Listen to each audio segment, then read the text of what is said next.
Okay, I'll call this meeting to order. It's the Brattleboro Planning Commission on Wednesday, September 3rd at 6:09 p.m. First order of business is to approve the minutes of August 4th. I move to approve the minutes of August 4th. Do you have a second? Seconded. Any discussion? Okay, all in favor of approving the minutes of August 4th, say aye. Aye. Any noes?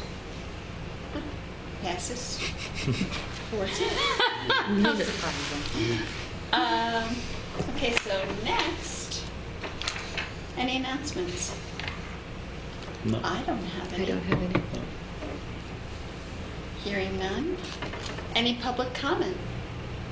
Seeing none. We have a discussion of an issue with the flagpole height that Sue Gillian will present for us. We received a memo from Sue. Yep. The DRB had recently approved a flagpole to be installed at 60 feet high, and the applicants appealed that decision to the Environmental Court because they wanted an 80-foot tall flagpole, and the applicant won.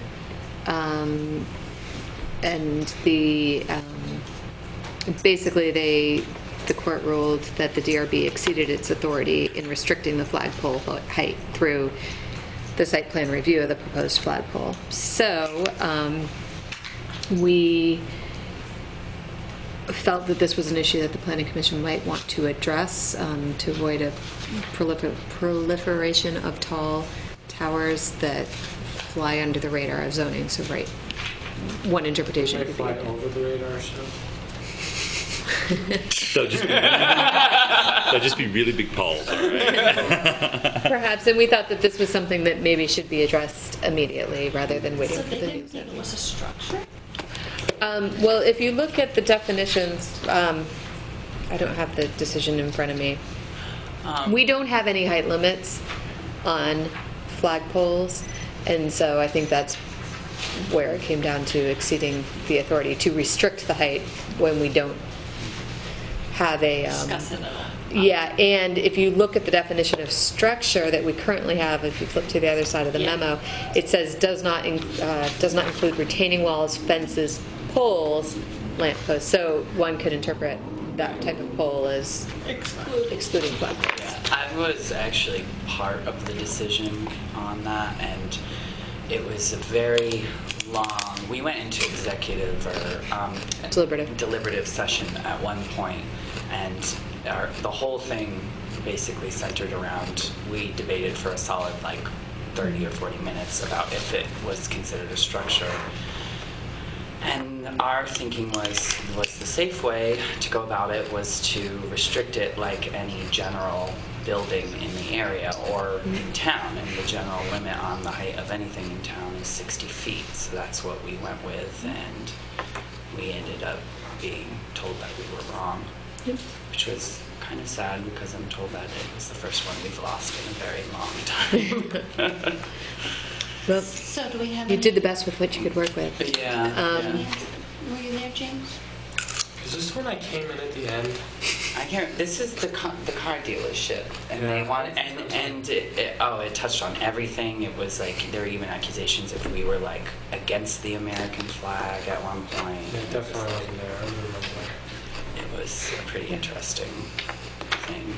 And well, I don't know if you were there or not, because we had even said that we were willing to work with them to moving it closer to the road so it appeared taller, even though it was restricted. But what they really wanted was for people on the interstate to be able to see the flagpole. Flagpole as sign. No. No, it's not a sign. No, because they wouldn't, and we went into this too, is that they wouldn't be able to put a GM flag on the pole, because that would be considered a sign or advertising. But an American flag or a state flag or something like that would be exempt.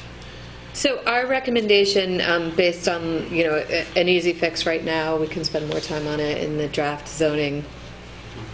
I looked around at different towns most towns in Vermont do consider it a structure. So then from either there, they exempt it or they don't. But it's usually considered a structure. And 35 feet or that seems pretty typical. Maybe conditional use approval if it was higher than 35 feet. So our recommendation to you is to make a amendment to the definition of structure so that we're very clear that it's utility poles that we're talking about. Don't need a zoning permit. So, and then for section 2332, which is currently called building height, we'd specify, separate it out between building height and then flagpoles. So we're very clear that we are regulating and you do need a permit for flagpoles. That would mean that it has to meet setbacks and that kind of thing. So. You want to put these in the new ordinance or do it now? Do it right For now, do it right now so we don't have a... proliferation of 100. I mean, because they were in the thing, they even said that 80 feet was conservative by the new standard, that most places were doing 100, 120 foot high flagpoles. Hi, Carolina. We're talking about the flagpole. I have kind of Itself must weigh a couple tons of that. Though they said the an base would be massive. administrative question, I guess. Oh, what kind of question? Procedural Yeah. question. Which is that if you guys are both on the DRB, and well, it sounds like you didn't end up making I'm a decision. 99% sure I wasn't involved in this. Yeah. Right. So in that case, how do you need to recuse yourself from from the vote or something because you're kind of an interested party? I don't believe so because the matter's been settled in court. Horses out of the barn, Yeah, because the court has already ruled. If we were trying Because the decision's already made for that situation? Yeah, Okay, I yeah, guess if the lawsuit was still pending, I would recuse myself in this situation. Yeah. I think you'd be okay even if it was pending. As Yeah. long as it wasn't in front of the DRB and you were trying to change the goalposts. Right. Their role in the DRB doesn't necessarily spell a conflict of interest with the deliberative process that happens here. And what we're doing by suggesting or not a change to the zoning bylaw or ordinance is a policy decision. And so it's not specifically relating. To that specific situation? Okay, Right. I just felt like Right. it should be on the table. It's a good question. On the table. That's a very good question. Yeah, it's good. There are other times when there may be a conflict, but in general, there's no prohibition on a DRB member being a member of the Planning Commission or vice versa, for that matter. There's really no guideline whatsoever. No, there isn't any guidance in state statute. And not just in this jurisdiction, but in other jurisdictions. So, outside of this jurisdiction, it's not uncommon for the Planning Commission to be the one that actually reviews development applications. In Massachusetts, that's the common practice. Okay. And so then you'd have a different board called the Zoning Board of Adjustments that would do more minor permitting questions, but they hear development review for the Planning Commission. So in other words, I guess what I'm trying to say is it's not clear even outside Vermont whether this would constitute a conflict. There's a lot of planning commissions that still, yeah. So it's still in Vermont in that Vermont do that that still too. do that. Somerset, right? Yeah. Putney's gone to a DRB model. All right. Some years ago. Rockingham. Rockingham. And then the other question was, do you have extra copies? Because I felt like you and I met and you were like, don't make copies because I will have copies. And then I'm like, did I hear wrong? Because I haven't been printing stuff out. And then I didn't. Okay. I mean, I do not, but I can run down and make. it's not a. Do you want to look on? It's okay. Or we can I just wanted to clarify. Sorry about that. No, it's okay. Why don't Should we have you... more discussion about this, or should we entertain a motion? Here, so you can. I move to make the amendment suggested in the Milton Planning Department restricting, classifying flagpoles as a structure, restricting them to conditional use over 35 feet and absolute restriction over 60. Is that right? No, it's restricting it to 35 feet. There's no absolute. It would be 35 feet. Just Conditional 35 use feet. after 35. No. No, No. just 35. Yeah. there's one absolute limit, 35 feet. So now it's 35 feet. So That's all right. Anyone want to second that? Second. Anyone else want to have any discussion before we vote? So although I made the motion, I'm just curious where 35 came from. Just based on what I found throughout Other Vermont. towns? community standards. Yeah. Grand Isle? Yeah, that's Milton. in the first part of the zone. I'm wondering though, because a lot of those, Sure. well, I guess varies kind of close in size to it. 35 seemed a little low to me. Well, the building height, unless specified, is 3 stories or 35 feet. So I guess it's, the thought is that it not tower over a building. Right. And There are a couple of districts where it's a little bit higher, but Right. So if you think about the high school as a setting, and that's admittedly, that probably dates back to the 50s or something now. What you'll notice is that it's kind of a classic arrangement. So the flagpole is set in front of the building. There's granite, stairs and a sort of a landscaping feature of granite around it, and then the facade of the auditorium forms the backdrop, if you like, for the flag. And so, from a ceremonial gathering standpoint, the backdrop of the building is forming kind of a visual backstop or backdrop against which the flag can be seen. And I think that that's the general, and that's the general setting to think of. If that to some extent the post office has the same arrangement, it's a little bit more kind of constrained because of the sidewalk and so forth, but it's a similar kind of arrangement. And so that's the traditional arrangement, I guess, that I would observe. Or you get something more like the hospital, which is out the front, garden bed, that's tended to some extent, and it's but it's still situated in such a way that the building forms kind of a backdrop. So if you get much over 35 or 40 feet in Brattleboro, then you're going to be towering over the building in most applications. we will have to have a public hearing on this. So, this isn't. We'll have a public hearing and go on to the select board for a public hearing too. It'll be the typical process. Is the wording of this, so I guess I have 2 questions. One is that it's, There's 2 sections of the ordinance that we're amending. right, and so so between the two, so under the first amendment, it's not including the retaining walls, fences, utility poles, lamp posts.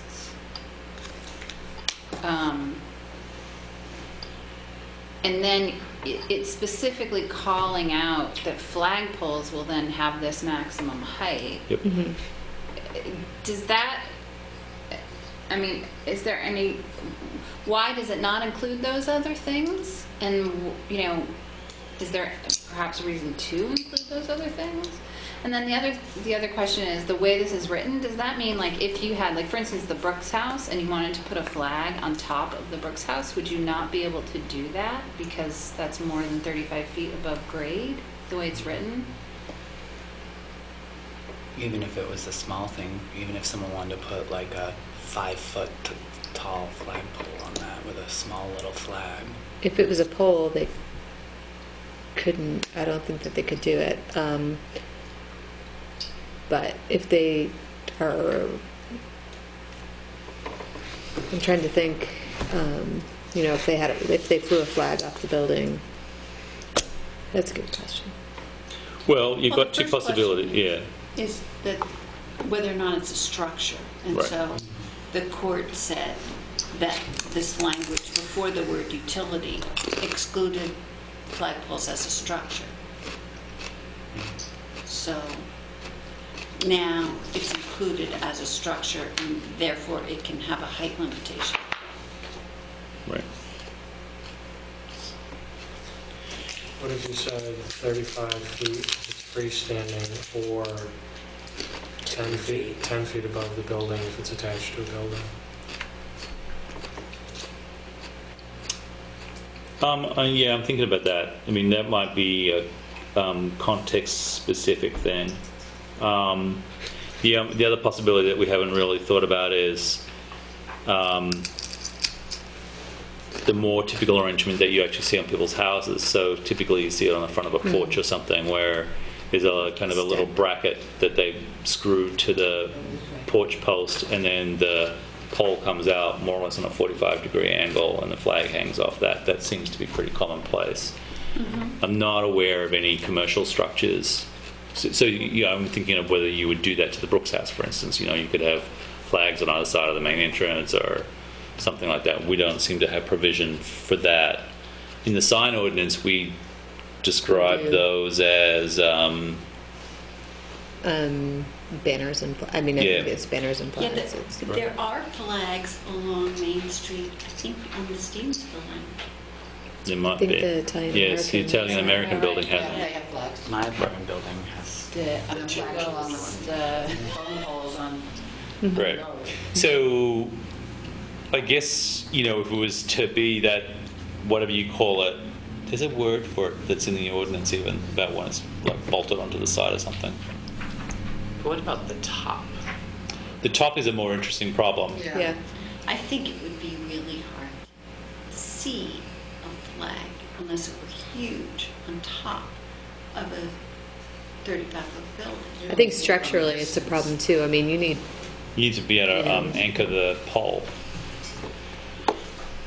Yeah, it's not improbable that someone might want to do that. I think it's more visible and Well, more somebody wanted likely to do that, and it to was be on the against the- side of the building.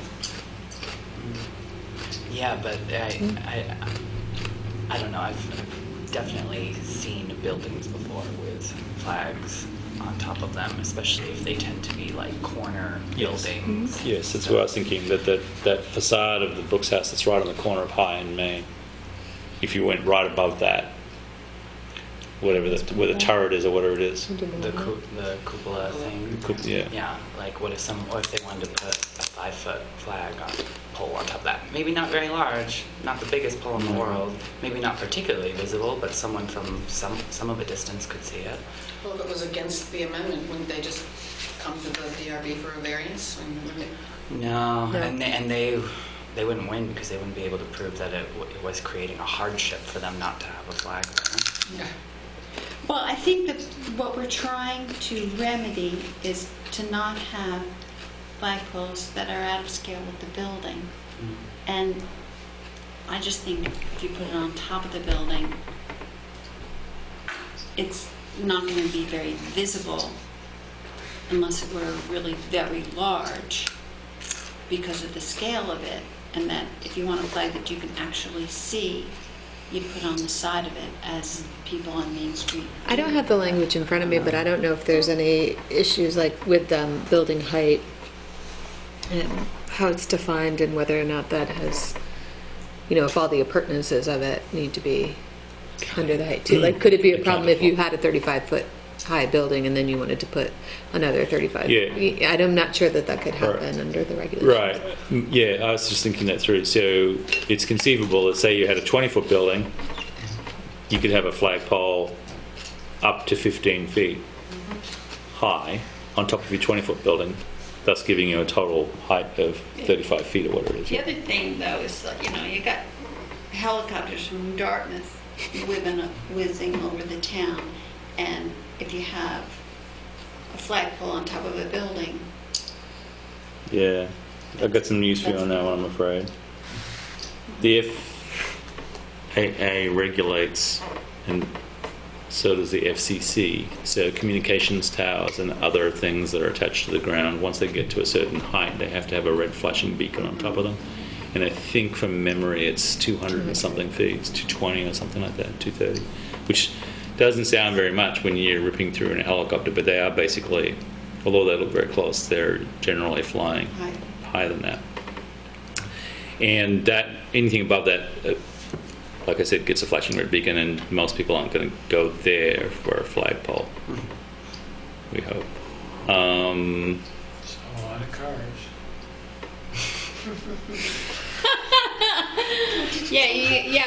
It'd be better to just have put a radio tower and like Right. partnered with the radio station and let them. Well, so there's language You that can get your basically. flashing red light that you can see from the interstate. So there's language that says basically you can't go above 35 Yeah. feet. Period. Mm-hmm. In most districts, right? But there are some districts where you can go higher. And what I'm thinking, like, what if the building is already above 35 feet? They would, I guess they wouldn't be able to put anything else on top of it, Yeah. excluding certain things like utilities and stuff like that. Yeah. Things that aren't structures. What about solar? Like, if you put solar panels, sorry to totally, Nope, that's separate. You can do That's that. a whole You can do other- that. a whole Yeah, other there's a whole zoning section. process. Yeah, Okay. there's a whole section of the ordinance. Do your that homework, deals Kathy. with it. Zoning. That's so all right. pass these questions. No, that's good. We have to live with this on a day-to-day basis. That's the difference. So, Well, I don't have to solve this tonight. I guess it's just that maybe the language needs to be slightly. Well, no, I guess we do have to solve it if we're going to vote Well, on it, right? We should. You can send it Yeah. back. Well, how about this? I'm going to accept David's friendly amendment to add to my motion that a flagpole would also be 10 feet above the height of the building. if it was attached to the highest point of the building, If it was attached to the highest point of the building.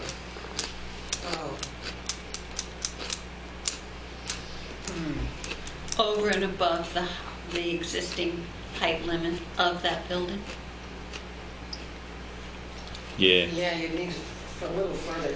The language, yeah, we can work on the language, but just to be clear what you're getting at. So you've got something like the Brooks House, and the highest point of the Brooks House, you would permit a pole 10 feet more. 10 feet more than that.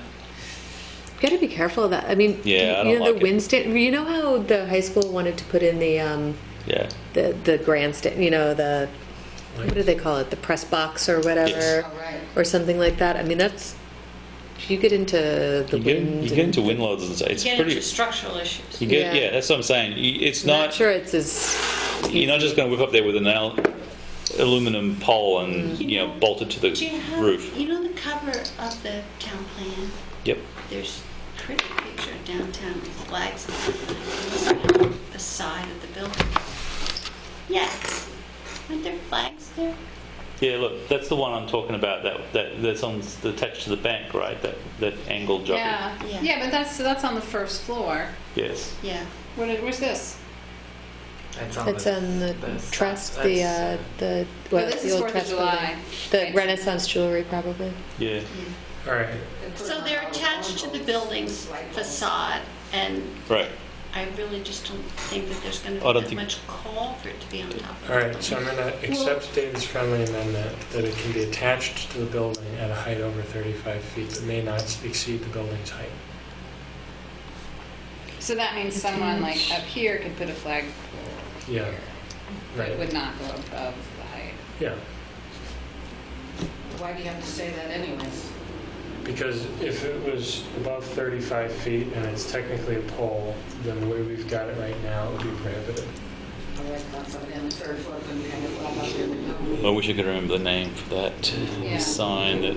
Well, you can still hang on a flag, and I think the structure is the pole. Just don't use a pole.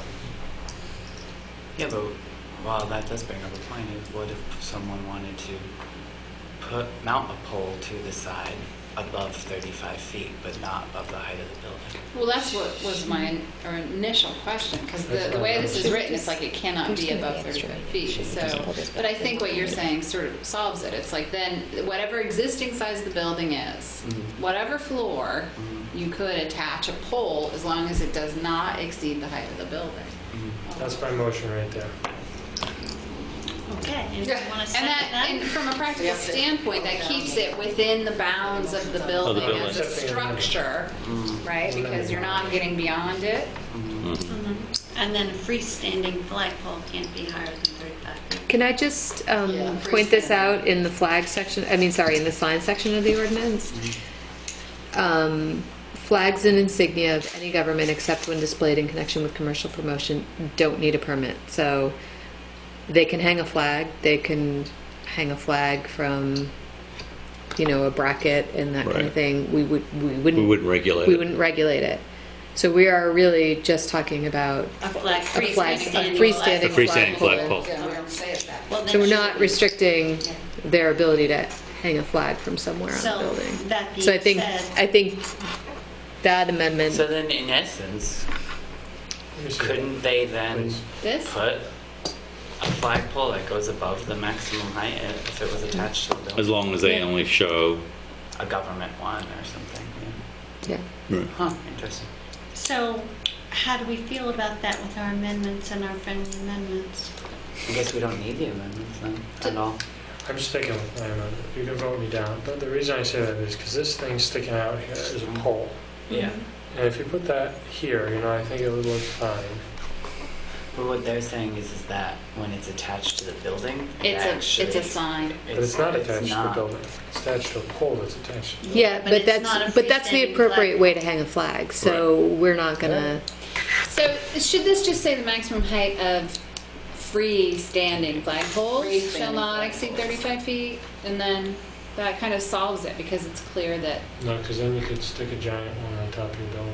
Yes, but what we Yeah, just but- read was that that is actually exempted. There's nothing you can do about that already anyway, it's a, yeah.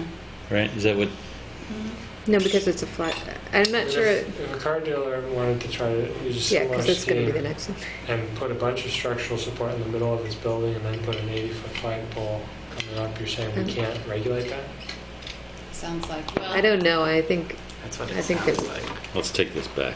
Yeah. What'd you say?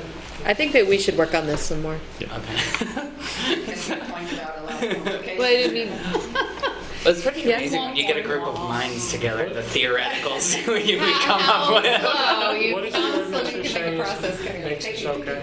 Floor here. that flags. This is the section of the sign ordinance, and it says commercial properties, flags and insignia of any government except when displayed in connection with commercial promotion don't require a permit. So, U.S., Vermont, any of those flags don't But- require a permit. If I read that first, so okay, exceptions to permit requirements. The following signs do not require a permit when located on the immediate property and within the size set out below. Yeah, but only some of them have signs. Like a temporary real estate has a 6 square foot. Yeah. We don't limit the size of a flag. So we have the opportunity to limit the size of the flag there. Flags and insignia, I think. We just have to amend that at the same time we amend it. Right. Like a state flag or. Well, then also you get into the tricky Wait, part of we don't know. when located on the immediate property. Does that?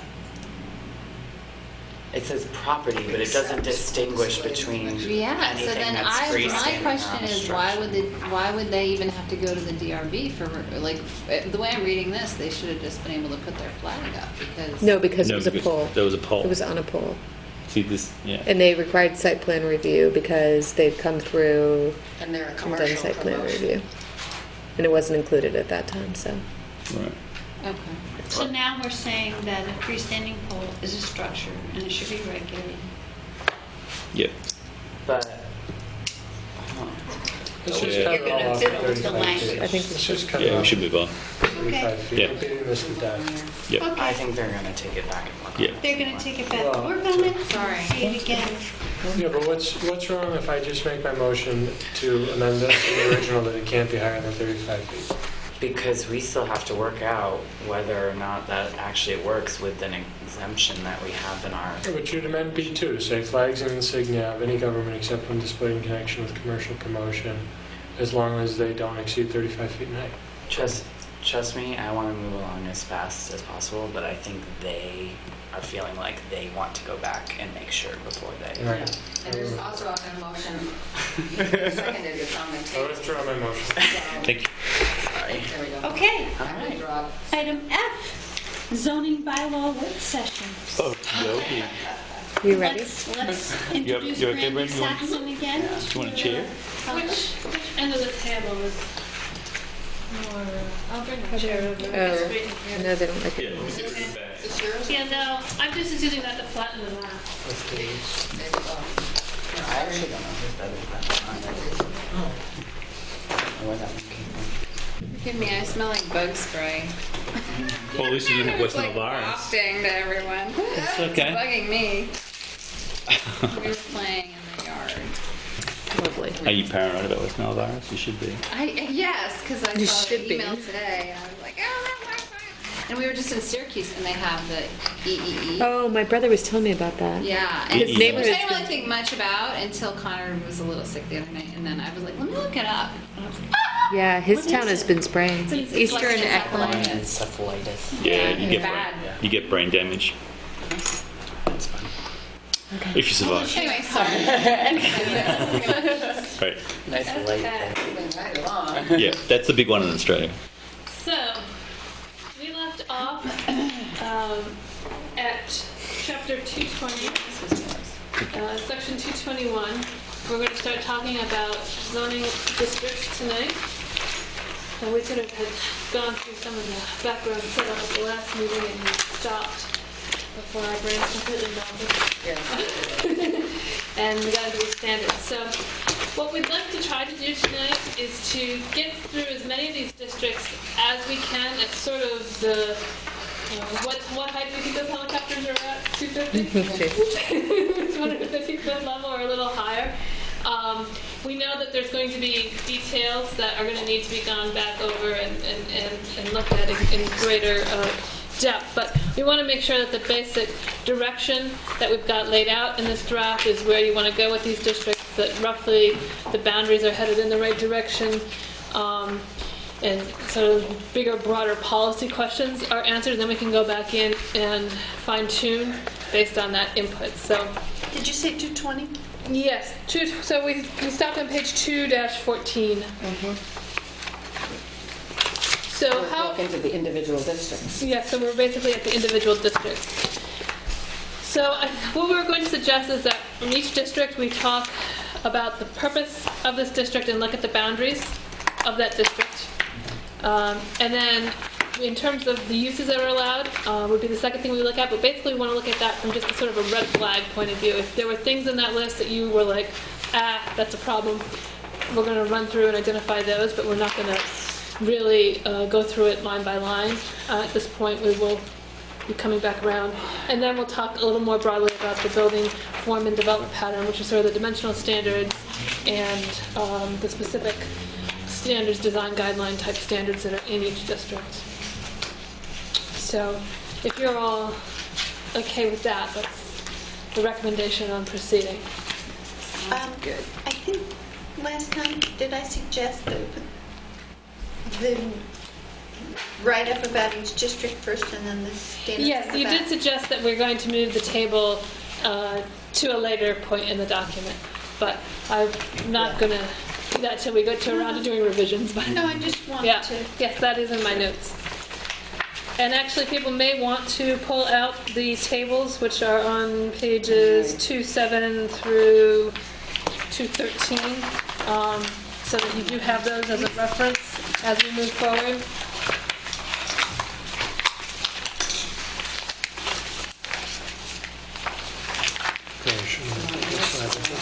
Yes, everyone shuffle their papers. You okay? Yeah, we're good. No, I think Kathy has this stuff with her. She must have just not had the from other the stuff. last. She's got the second part. She doesn't. I got it. Huh? Okay. So, shall we jump into the urban center? Yeah. Do it. Okay. And is that it? That purpley part? That is it, the purpley center of Brattleboro. And I also have the printed map that people want to look at, the blow up of the printed map. We find the right one. What's that? No, I'd go the other way. Get the dark. Yeah, that's better. Yeah, good. You want want to try one more out or not? Yeah, I think that's good, pretty but do you good. want me to explain? There we go. It's still a really icky purple. So this is urban center, and this one is which one is this one? Mixed use. Yep. Mixed use. Okay. Yep. Which It- really surrounds the urban center. It really almost. surrounds it, yes, for the most part. Oh, here we go. This one area, the residential neighborhood comes in back here. So in terms of the purpose statement, this really speaks to the block building pattern, mixed use, multi-story, built to the sidewalk type building pattern, not dominated by off-street parking. In fact, no more surface off-street parking being created, being very pedestrian-oriented more than being car-oriented. That's what the purpose statement speaks to. If anyone had any specific I had comments something on that. on number 5, and I think it's important to include the fact that we don't want new off-street parking, but you used largely prohibited, and I circled largely as well. yeah, Okay. I mean and I think the idea of using largely probably ties to the fact, well, what if somebody was coming in and operating, like a for-profit. A separate business came in Right. and operated a parking structure. On page 216, when we get down to the parking standards, it does actually say that new private off-street surface parking is prohibited, but then there is a little bit of wiggle room for DRB to approve things if they had to approve some accessible parking spaces to meet Yeah, the I guess ADA. I'm If they're redesigning the property, and maybe there's already off-street parking and there was going to be some relocation of it, but they're not increasing it. So I left a little bit of wiggle room, so it's not just a no new, but So So- you meant largely to imply that vagueness. yes, there's 3 options for a little bit of wiggle room there. Okay. So maybe largely, we could also just say strongly discouraged, because this is the purpose statement. Prohibited maybe I isn't. like strongly discouraged. Yeah, maybe prohibited we should avoid in the purpose. I don't think largely prohibited makes sense. Largely discouraged. I mean, just prohibited is kind of black and white, Well, it's only allowed under very specific circumstances. Okay. Right. I think Brandy's fixed that. Yeah. Okay. Okay. So anything further in that purpose statement that anyone had a question or comment on? I have a question just in terms of the total amount of parking. Like if we, so then we're limiting ourselves essentially to the on-street parking and the parking deck and the existing parking lots. And so is that enough?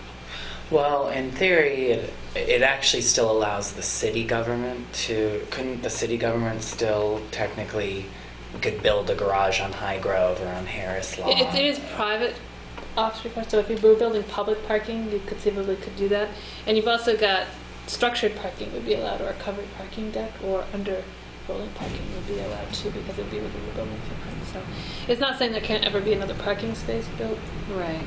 It's But just there's really no undeveloped lots here anyway, so you're talking about a significant redevelopment of what might be done.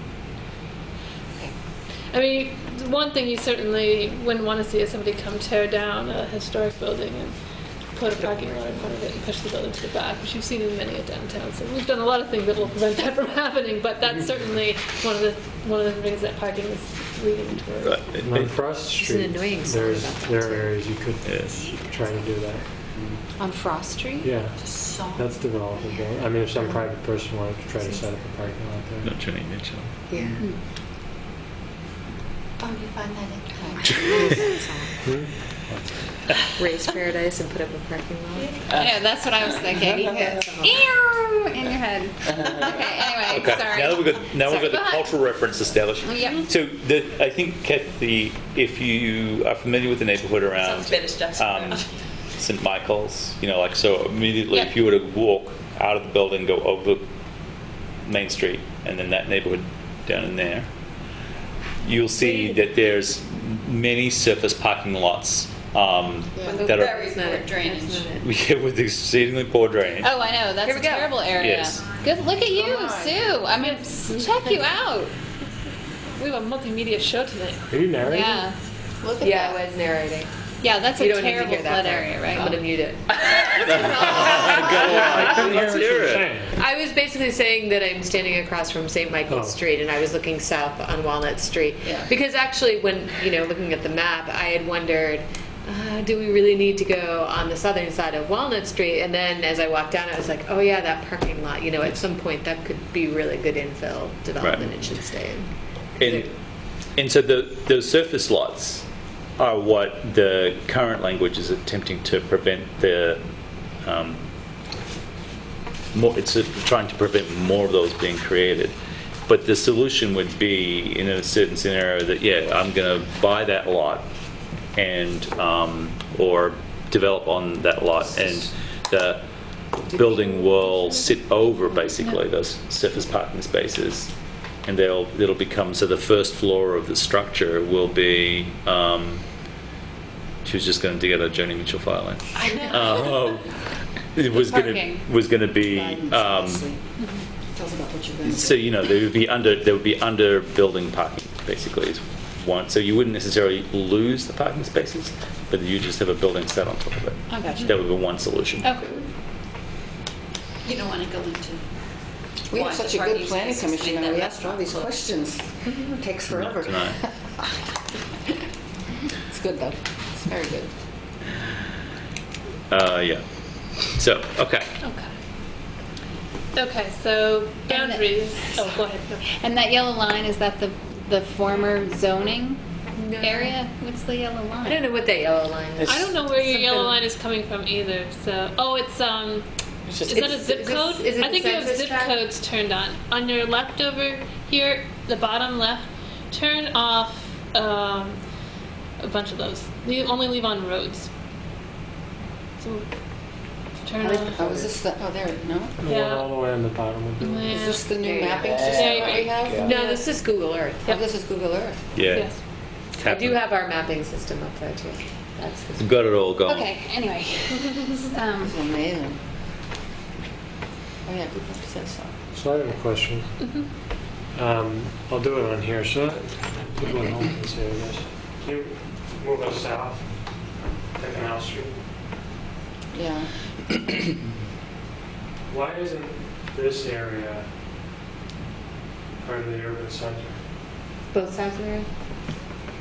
Yeah, and Any that's side of the road, both sides of the road, whatever. Yeah. and some of that is now. And I think we started this conversation at the last meeting, and it's probably good to pick it up.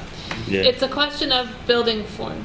So right now, as I've restructured a few of these edges, it's to break it where it sort of changes building form from being more of the attached block buildings to being more detached buildings, perhaps a little bit of front yard. So it's more of a direction you want to see these things move in. So if you want to see that area redevelop more towards that block building pattern, then I would say it's appropriate to put it in the urban center district. And if you want to preserve more of that, the building pattern that's there now with more detached buildings, then it should, the mixed use is probably the better place for it. So that's the question. I will say that after we were at the last meeting, so I walk around a lot downtown and stuff, and specifically I walk up that road to get to my friend's house who lives in the Clark Street neighborhood, and I started thinking like, okay, with what Brandy is saying, the district that she wants it, visualize what it would look like if it was like 30 years down the road, we had a building boom and everything was maxed out in that neighborhood at what's allowable. And I realized that if you think about it, if that was urban center, they could technically have us just building next to building, block pattern, 60 feet high in that neighborhood if we made that urban center. Whereas with the, mixed use, I think it's 40 you put as the max. 4 stories. Yeah, what we did in the, It's a lot of fun. I agree with you, Getting David. good at that. What we did in the town plan Yeah. discussion, there was a specific call out for this area so that we'd have pressure for development in the downtown and in the Canal Street area that's Further south. further south, that's a neighborhood commercial area. Yeah. So that we'd free up this area to be more residential, so that we could have commercial at either end. This isn't. We're a little isn't bit. the area. This is a little It's bit closer It's in. a little bit It's a little closer in, further but it's the north. same principle, that this Well- stretch that's not I think not urban center. one of our concerns with this stretch is that it's so limited in Land area. the parcels are small and it drops off. Oh, did you see what happened there? I don't know what I just said. This could be way too much fun. You said it's so limited in the parcel The size and parcel that it drops size off? and topography, it drops Right, off. Yes. because And of, so It's a brook. when we talked about it with the town plan, I think we were talking about, well, you could possibly redevelop these parcels with the lesser restrictions that the urban center has, the not a need for the parking on, private parking. Well, the other thing I was lot sizes. thinking about too was, so I first, walking up that street, I visualized in my head what it would look like at max build out for an urban center. And I was like, whoa, that's kind of really out of scale for this area. Kind of Like, canyoning. Yes. canyoning. But then I thought about it, visualized in my head, what would max build out at Mixed what use? mixed use look like, and that's 40 feet. And I was like, oh, well, you think, I mean, that building off to the side, the green one there, that's probably what, like 25, 30? So like Yeah. 10 feet higher than that. Another floor. Another floor on that. I mean, it would still be a little canyony, but it wouldn't be as like, Right.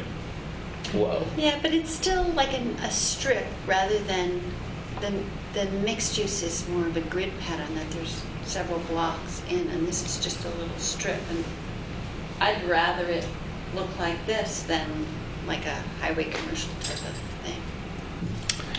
Well, this has the potential to be significantly developed more than that it is now, even with the mixed use.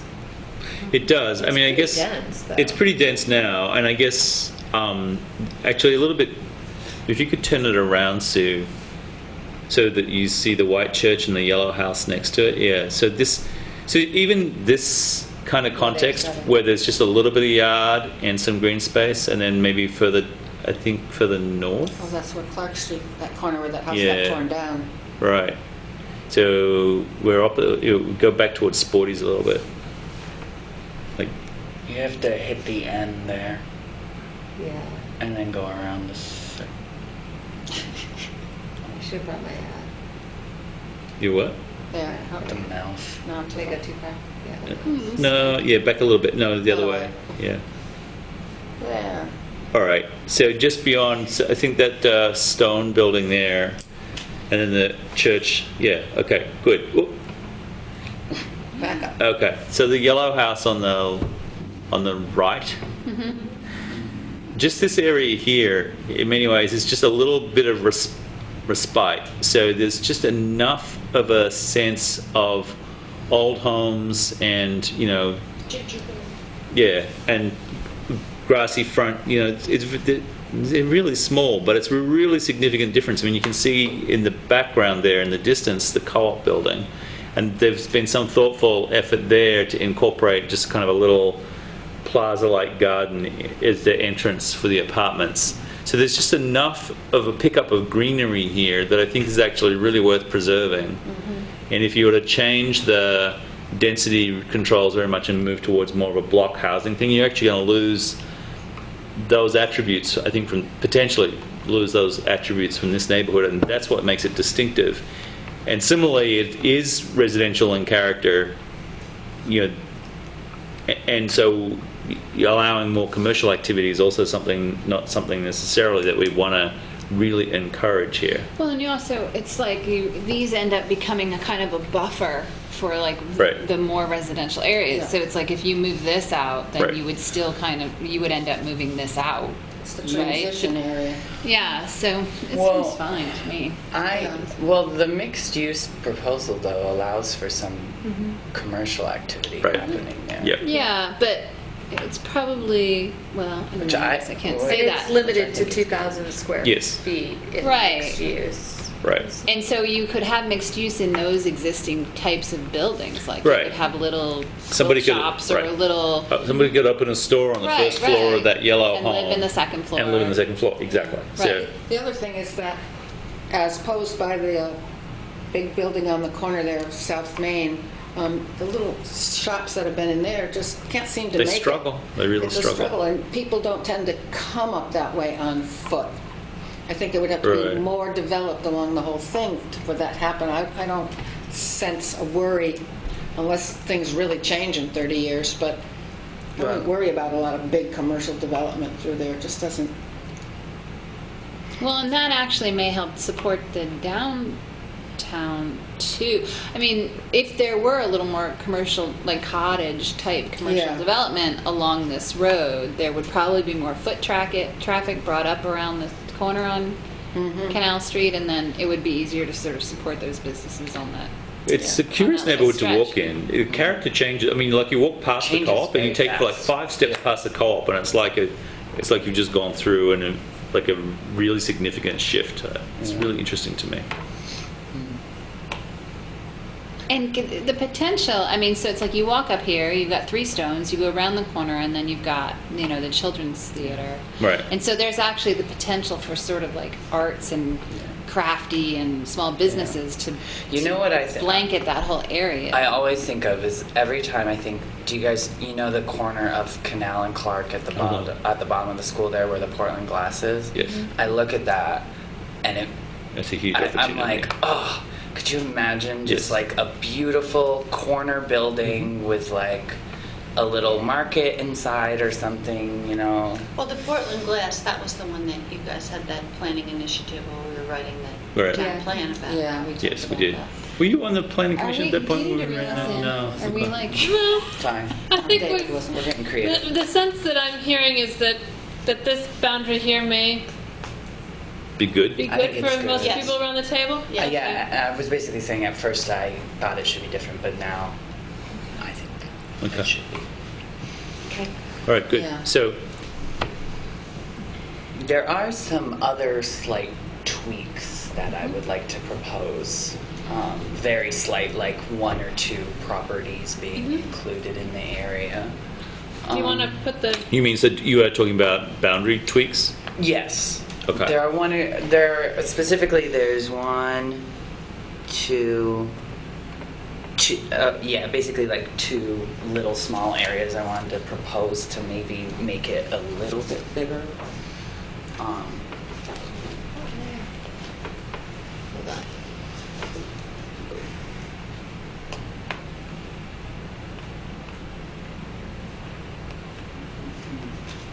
Is this Walnut Street here? Zoom in around here. And is this where the Yeah. V is, that forms Yeah. the Yep. triangle there? Yeah. Oh, okay. So this is the turn off to the Yeah, tree. right, so I was just trying to Right. get what this Right. was. Yeah, this is basically the court. Yeah, the courthouse. Yeah. Is this,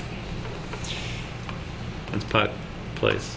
I don't know, should Yeah. this boundary end here? I mean, are you essentially, is this open for development? That's the park. No, it's the Commons. So Is that owned by the town? Yeah. The town can sell it.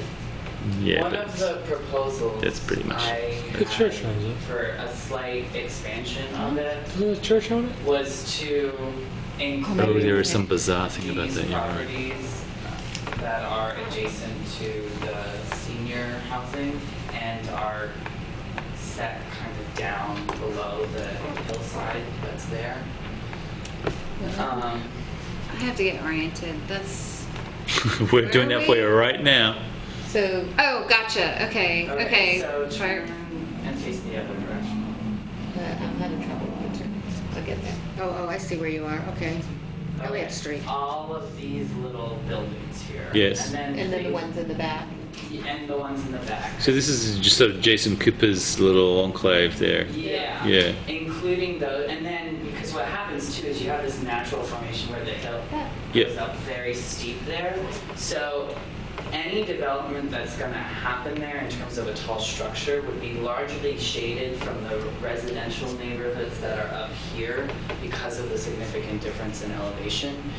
Partly like I have a friend who lives on the Green Street, or Green Street still, right at the extension part, and you can actually barely see the senior building housing there Because it's down so because low. it's down. And so I wanted to propose including these triple deckers off to the side as the potential for another tower development of sorts. Maybe if someday the Housing Authority gets ambitious and wants to add another small Well, tower. which district do you want to put it in? Urban center as opposed to mixed use. But it does differentiate immediately to be a residential neighborhood. Like, those are all residential buildings in that block, right? Yeah, the ones he's pointed to are all residential. Yeah, they're all residential. Yeah. And then, but the housing is in the urban center? The high-rise? Yes, Yeah. the one next to the firehouse is in an urban centre.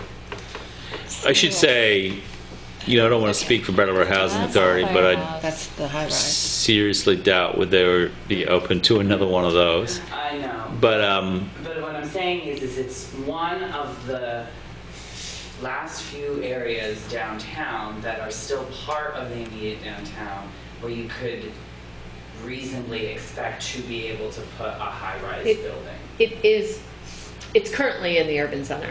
yes, So It actually goes up to Green Street. I Right. propose that because with the new, these properties up here Right, so would this not used to be- be, but I propose that we keep these 5 properties in the urban center there. And why were we thinking So of it removing included all this. So, I guess it's the same reason I said it before. I drew the line sort of more on the building types than, so Yeah, that I mean- came in a little bit from where you were before. Yeah, I mean, you can definitely see that distinction.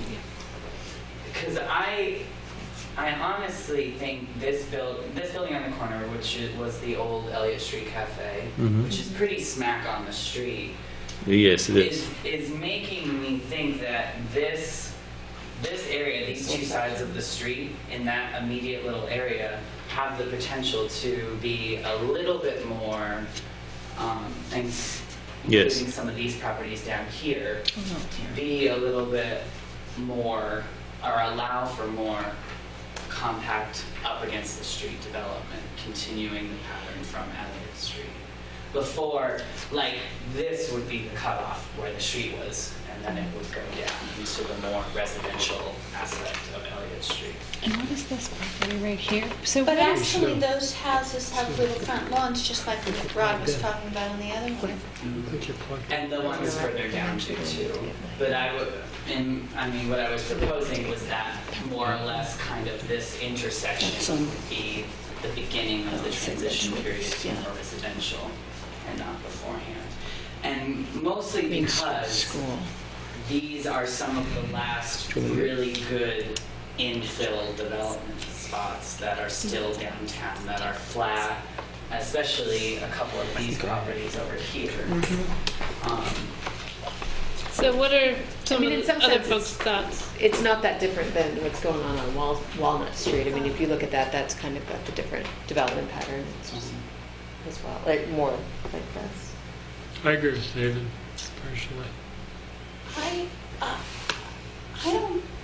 think maybe we disagree on the term infill, because here's the if school, there's a standing right? structure there, I don't necessarily think of it as an infill lot.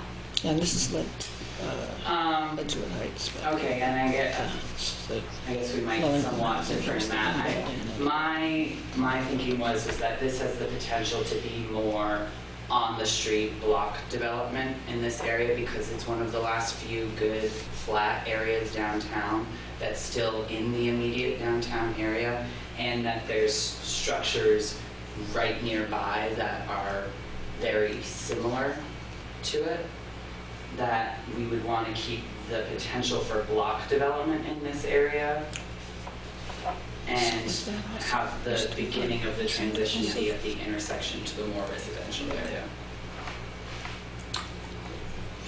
I think given the grade, it's interesting because it's like I hate those big buildings.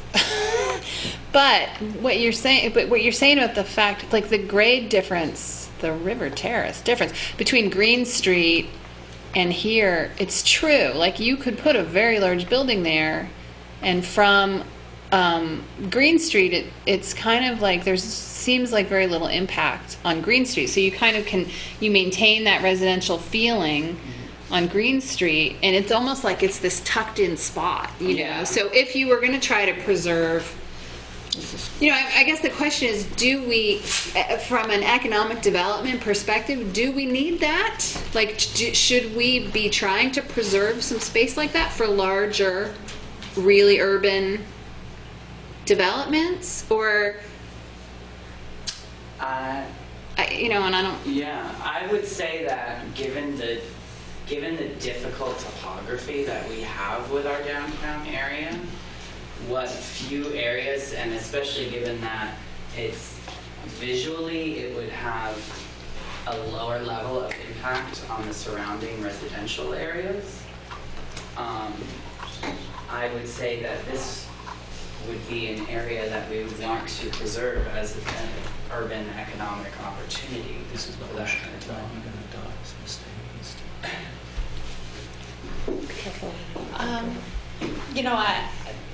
I'm just thinking about it, but what do other people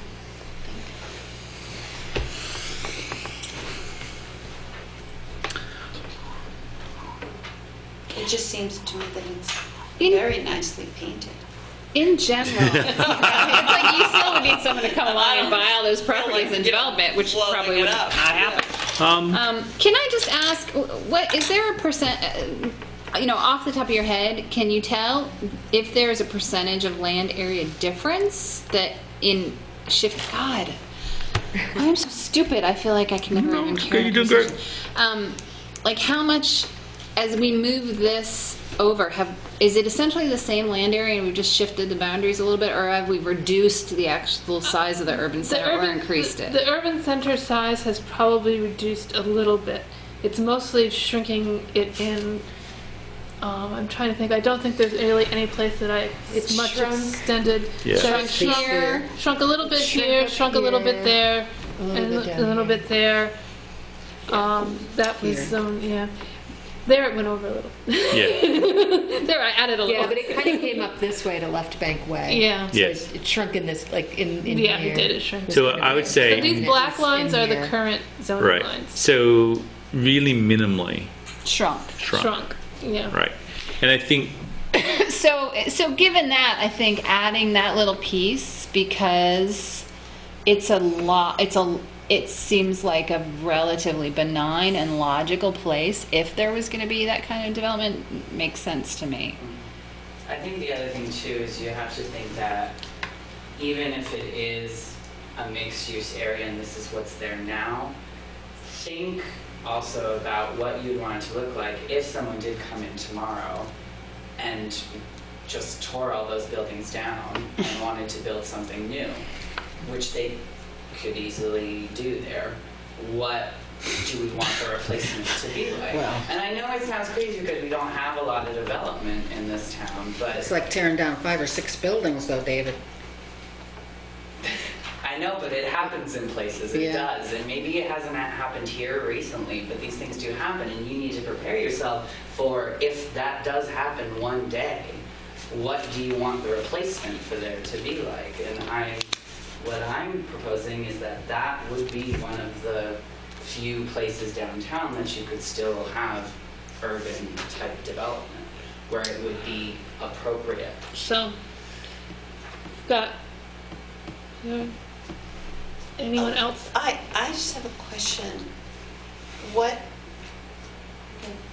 protections or what incentives is being in one zone or the other matter? Like right now, it's in the urban center, and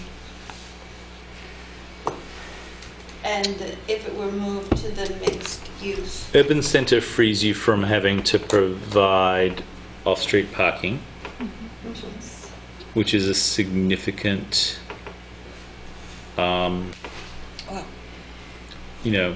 factor. Give it its location or the transportation. That's Putney Road. And I think Uses are a little bit more permissive in urban centre than mixed use. Great. And Not if you hugely wanted so, though. to preserve the residential character, where would you be better off? In a mixed In the use. mixed use. And I think that I'd like to, it's not to rebut David or Kathy's point, but I want to sort of take it back maybe to a policy level question for people. So the previous example that we're looking at on Canal Street, what we were trying to do is, I want to use the word gateway, but it's not a great example of it. So think of the juxtaposition or the contrast, if you like, between one district and another. So urban centre is by far the densest and the most traditional block form kind of structure. Urban centre has some ability for standards around landscaping and open, space associated with it that urban centre doesn't have. And so one of the things that you get from actually surrounding, if you take the block building approach and say, okay, where does that stop and where does some other kind of dominant building form start up? If you strengthen the building form that starts up, like on this part of Elliott Street, for instance, and reinforce that, then you throw into stronger relief the difference between urban centre and the neighbourhoods surrounding the urban centre, and sometimes there's a benefit for both districts in that regard, is what I'd say. So, you see kind of little outbreaks of greenery and garden and residential life as you walk along Elliott Street away from Main Street, right? And so we're in this sort of interesting kind of transition area right here. So everything from the high-rise out is more residential in nature, is more low-rise, and it has more greenery, if you like, associated with it. Well, there's even a park in there too, so. Yeah, right. So you can see, actually, that's a good angle to see the difference at. And the question is whether you... Senior housing is the anomaly. Yes, actually. The way I'd say it is, and you could wonder about what was there beforehand that it would explain that. Because the houses immediately, there's little houses, there's a street in behind the high-rise that's still got little houses on it, tucked in against the slope. So there's a kind of historic character to the remnants of that neighbourhood that the high-rise is sort of a confrontation, that's the conflict. And looking at the building, you were talking about that restaurant building, that's clearly been enclosed in the front. Yes. Yes. So that didn't sit right on the sidewalk like that when it was originally built either. Which is kind of interesting. Right. And so, so it's more a question for the group, for the commission. If you want to really, if you like, you think of the computer. If you want to maximize the contrast between one district and another, then maybe you pay attention to the building form thing and really try and emphasize or protect that boundary rather than slide things out. The topography is interesting. Once you go to that corner there, is it School Street? I can't remember that. I think it's School Street. Yeah. There's that, it slopes up, but as you go out along Elliott Street, so right where that beautiful truck is, that greenery on this, so that when you get to the other side, then the character of Elliott Street changes again and becomes even more kind of residential in character. And so it's a question of whether you want it to start on one side of the street, right on that corner where that pole is, basically where the Chevy, sort of the parking lot, or have it start basically where the high rise is. And that, I mean, it's just, I mean, it seems to me you could draw the line in either place and justify it either way. But it's an interesting. I think that the preservation of those buildings is kind of an important thing. Whether you change it from urban centre to mixed use, I don't think it's necessarily going to make much difference to the current owner's point of view, right? But it's an interesting little piece of urban fabric to think about. So I just want to put it out there. So maybe we should mark that one as one for people to think about, go take some more looks at. You know, this, and if we are, at some point we're going to be doing some public outreach and meetings as well, so this could be an area to try to get more feedback on that, this little segment right here. I think also maybe getting some public feedback as well on the other side of the street as well. Those couple properties on the other side of the street, especially where that large parking lot, or well, not large, but that like parking lot. Right. I think that's a more interesting question. What to do with the other side is kind of a more interesting question. Yeah. The cafe. But next to, from the cafe along. To me, that looks more like an urban infield parcel than across the street. Right. Okay. And, you know, I meant it in that sense of if you want to, like, increase the contrast, you know, really maximize. I think one of the things that characterizes Brattleboro, and it's not in a positive way, is that we have kind of district drift. You know, so you slide from one district into another, and it's difficult to discern where the cutoff is.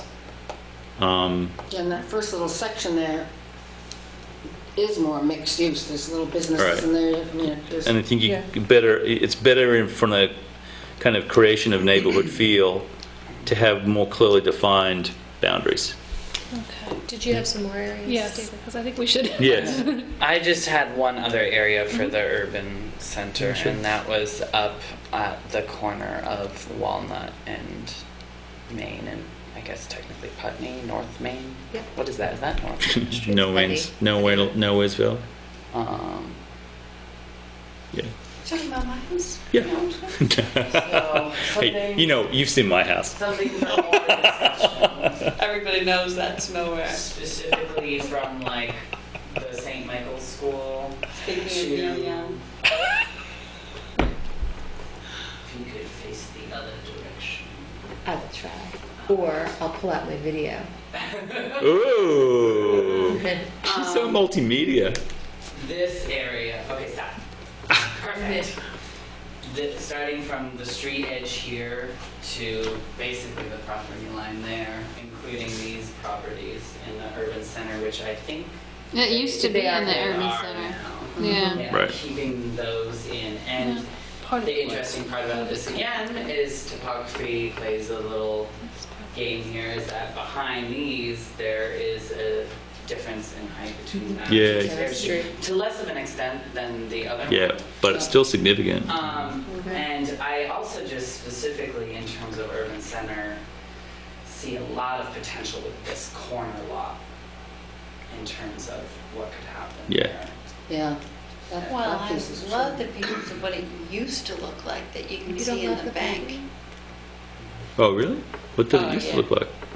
Oh, there's a sweet little house, and then where the gas station was, and There's already was a house on the left, in this picture, on the left-hand side of Walnut Street, there was a house moved there because Frick was going to get torn down and to make this parking lot bigger, and Frick bought it and moved it up on Upper Dummerston Road Oh, back in the early 90s.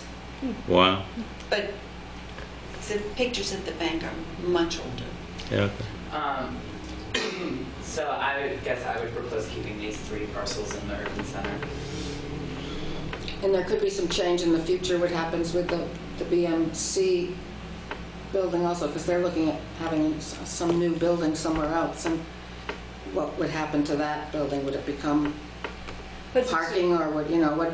But don't, no, right, well, under mixed Mixed use, use, They could. it could. Yeah, I still very much feel like this and put it area under, is still very much part of the urban core. yeah.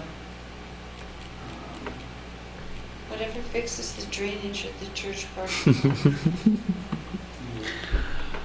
That's the other thing is We expect to hear from the Pope any day on that. those houses in the, if we move that to mixed use, those lovely houses in the other area too, not necessarily that the parking's going to be right out front, but the parking in that area could be increased as well. Mm-hmm. And those two areas That's an interesting point.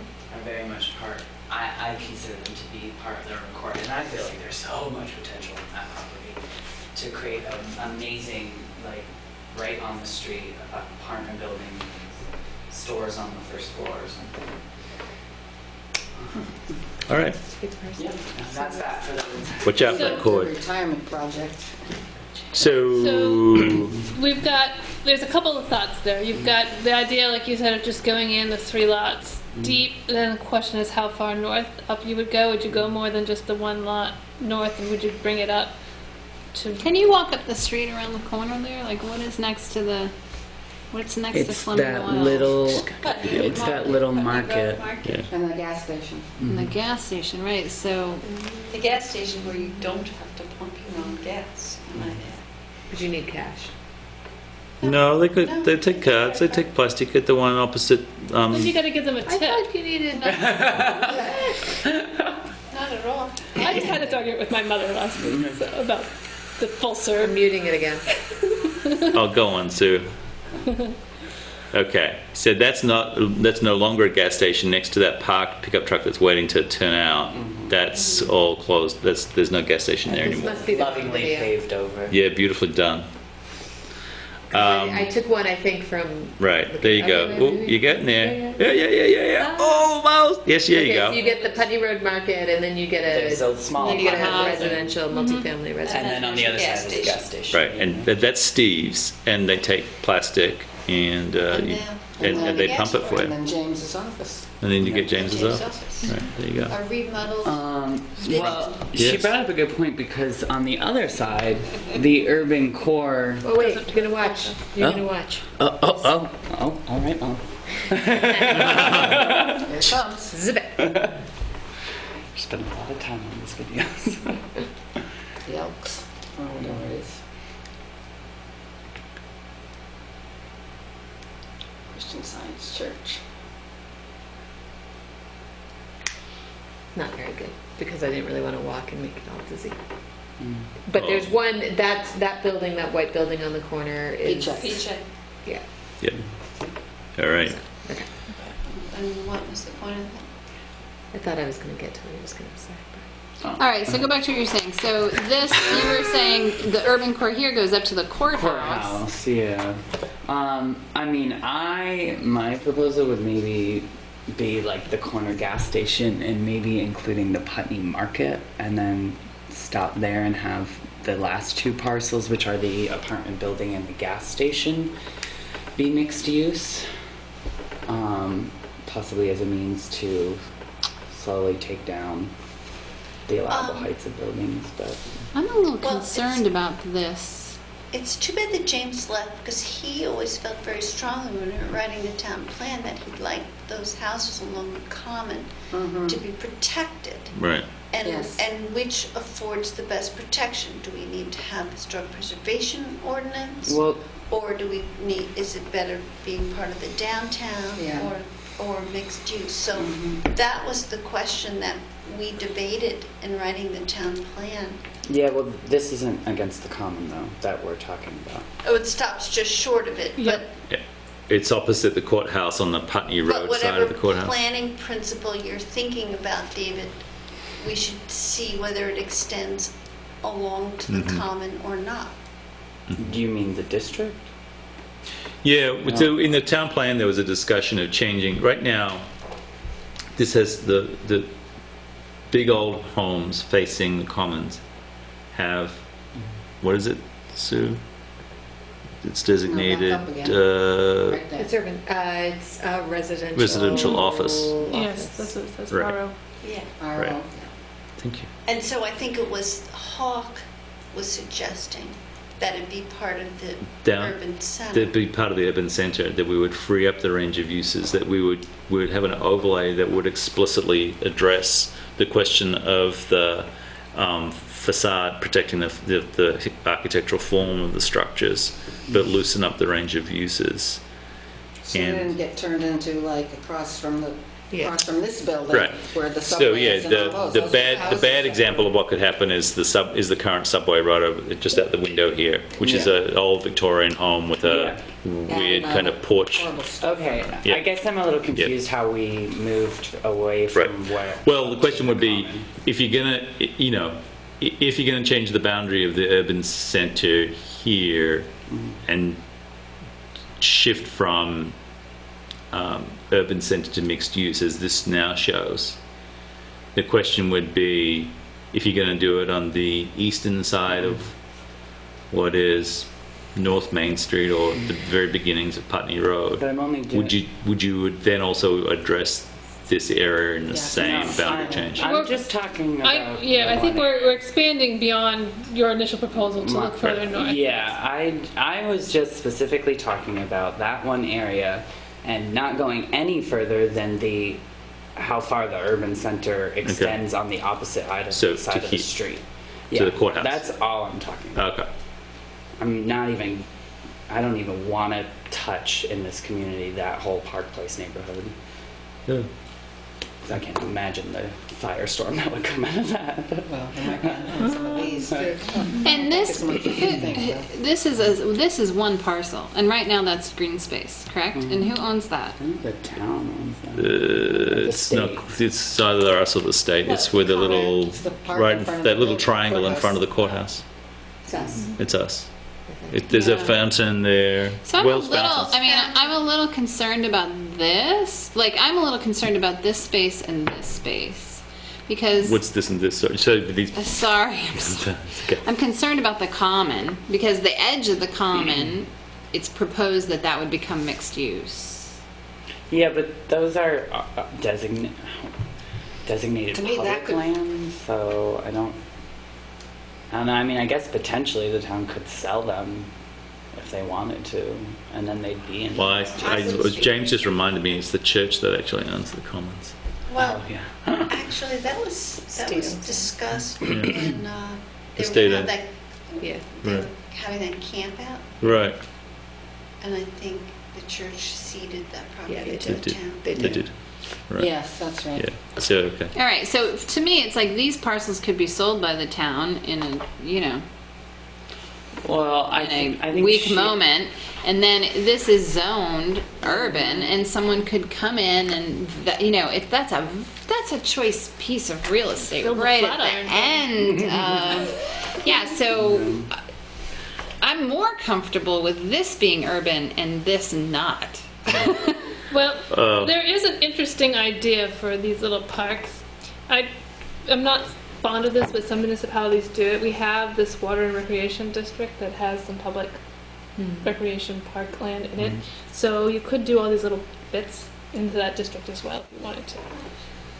Oy. By the way, I it's mean, the state that owns it that. doesn't, The triangle? really, Yeah, the that's zoning what I is thought. probably not the controlling thing of the use of it, because in order to sell it, they'd have to go through a major public process to sell it. In front of the courthouse. Yeah, it's a state. So that's owned by the state. I But- think it's our park. Some people like to see those all designated on the zoning Right. map. I've never been a big fan of that, but Oh, so, but So I guess I would Okay. like to gather more public opinion On this corner in here. those. Yeah, I guess was it 5 proproperties or 6 properties Yeah. that comprise the corner there, and possibly keeping those in the Mm-hmm. urban center. And is this, I mean, how is this line drawn? Is that drawn on a parcel? that is the parcel line. yeah. Okay, so it's just sort of being lumped with this because this is all owned by the retreat. Okay. I have concern There's a huge about grade change here. Which, Yeah. The bottom is a retreat, and the top is something else. Us. Well, since we mentioned those buildings all along the park, there in Park Place, I have concerns about those being in mixed use. Because I Yeah. don't know where they are, I can't see, but I think they're in mixed use. And seeing them turn into where Subway is, because that could happen, if it's mixed use, that could happen there. Yeah, but with the whole concept that we outlined in the town plan was to implement design controls that would preserve that streetscape, but encourage alternate uses so that Yeah, I remember that. So would the that appear in this zoning? Yeah, it does. I mean, there's several elements there that are going to work towards that. There's a minimum height requirement in the mixed-use district for 2 stories, so that would prevent the 1-story Okay. subway add-on. And then there's So also we're getting- requirements for the And a design of the potential front. historic district. Yeah, and there's also the. Okay.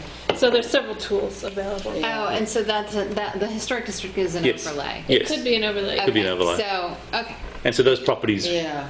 Might be. would be preserved. Their amenity now would be preserved. I mean, you can make the observation if you look very carefully that some of the landscaping that is around those old homes now is largely given over to blacktop to facilitate office parking, and they're dominated by office uses. I think there's some apartments on the upper floors of those homes. Yeah. But so what tends to happen is that between 8 and 5 there's activity associated with the office use, and then on nights and on weekends the amenity that the Commons offers is not readily accessed by any of the uses in those buildings, whereas you could envisage those buildings having restaurants and stores, cafes and things that were taking advantage of the Commons for particularly in and because it's an amenity and so that was the discussion that we had during the town plan. So it's whether we change the boundary or not, and whether or whether we devise language to control any subsequent modification to the facades is things that we can talk about in this project. And then the common would be more of an amenity Yes. in the downtown. I think the observation that you could make pretty easily is that if it's not an organised event at the Commons is not a public amenity that's utilised very heavily, especially out of office hours. Yeah. Okay, so is there any other urban center boundary issues? When we got yours right, David, we got all of them. Oh, for the urban center, yes. Yeah, good. All right. You lose your pen? The yellow part was on that corner. All right. Disappeared. Oh, that I think took it with him. Oh, James. Did he walk up? Yeah. All right. Run after him. So, that being said, let's move to the. Does anyone have anything in the use table for the urban center district that they wanted to throw out as a red flag issue? Remember, the use table starts on page 27 and continues on through 212. As the memo I sent you says, the urban center allows for the broadest assortment of uses, basically most everything in the commercial realm except for things that are really large or land intensive that wouldn't obviously be appropriate for the downtown are there. Some of the light industrial things that once again aren't requiring a ton of space or intense outdoor activities are there too.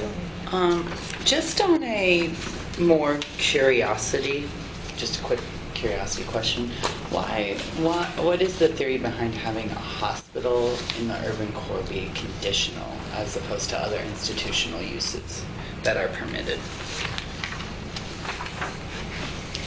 There's some nuisance factors. Yeah, this is Yeah. definite nuisance factor. Yeah, Like, emergency vehicles going Safety Siren, stuff. Right. stuff like that. yeah. I mean, I think from a point of view that there really probably isn't a site sizable that you're likely to get a hospital at this point in the urban center. Oh yeah, no. I think we're pretty safe. Good Yeah. on that, but Yeah. I mean that is a use that has more impact issues associated with it. Especially noise. Okay. You Yeah, that might was. want to have a heliport. Yeah. I like Yeah. the sports arena one. Yeah. I noticed that you can't have a gas station. What does a dash through it mean? No. That means no, prohibited. Okay. Gas station can't be in the urban center. So what you were just talking about, expanding the urban center up to Yeah. the gas You would end up station, making those then two, they'd be a the non-conforming steams would be use. Well, non-conforming. they're already in the urban center now, so they're already not. They're already not.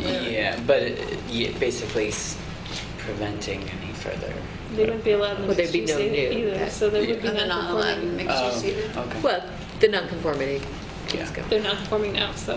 I had one thing regarding conditional in the urban center district, particularly given the sense that there seems to be a strong push away from automobile-oriented development, and that was office or banks with drive-throughs and shops or stores with drive-throughs.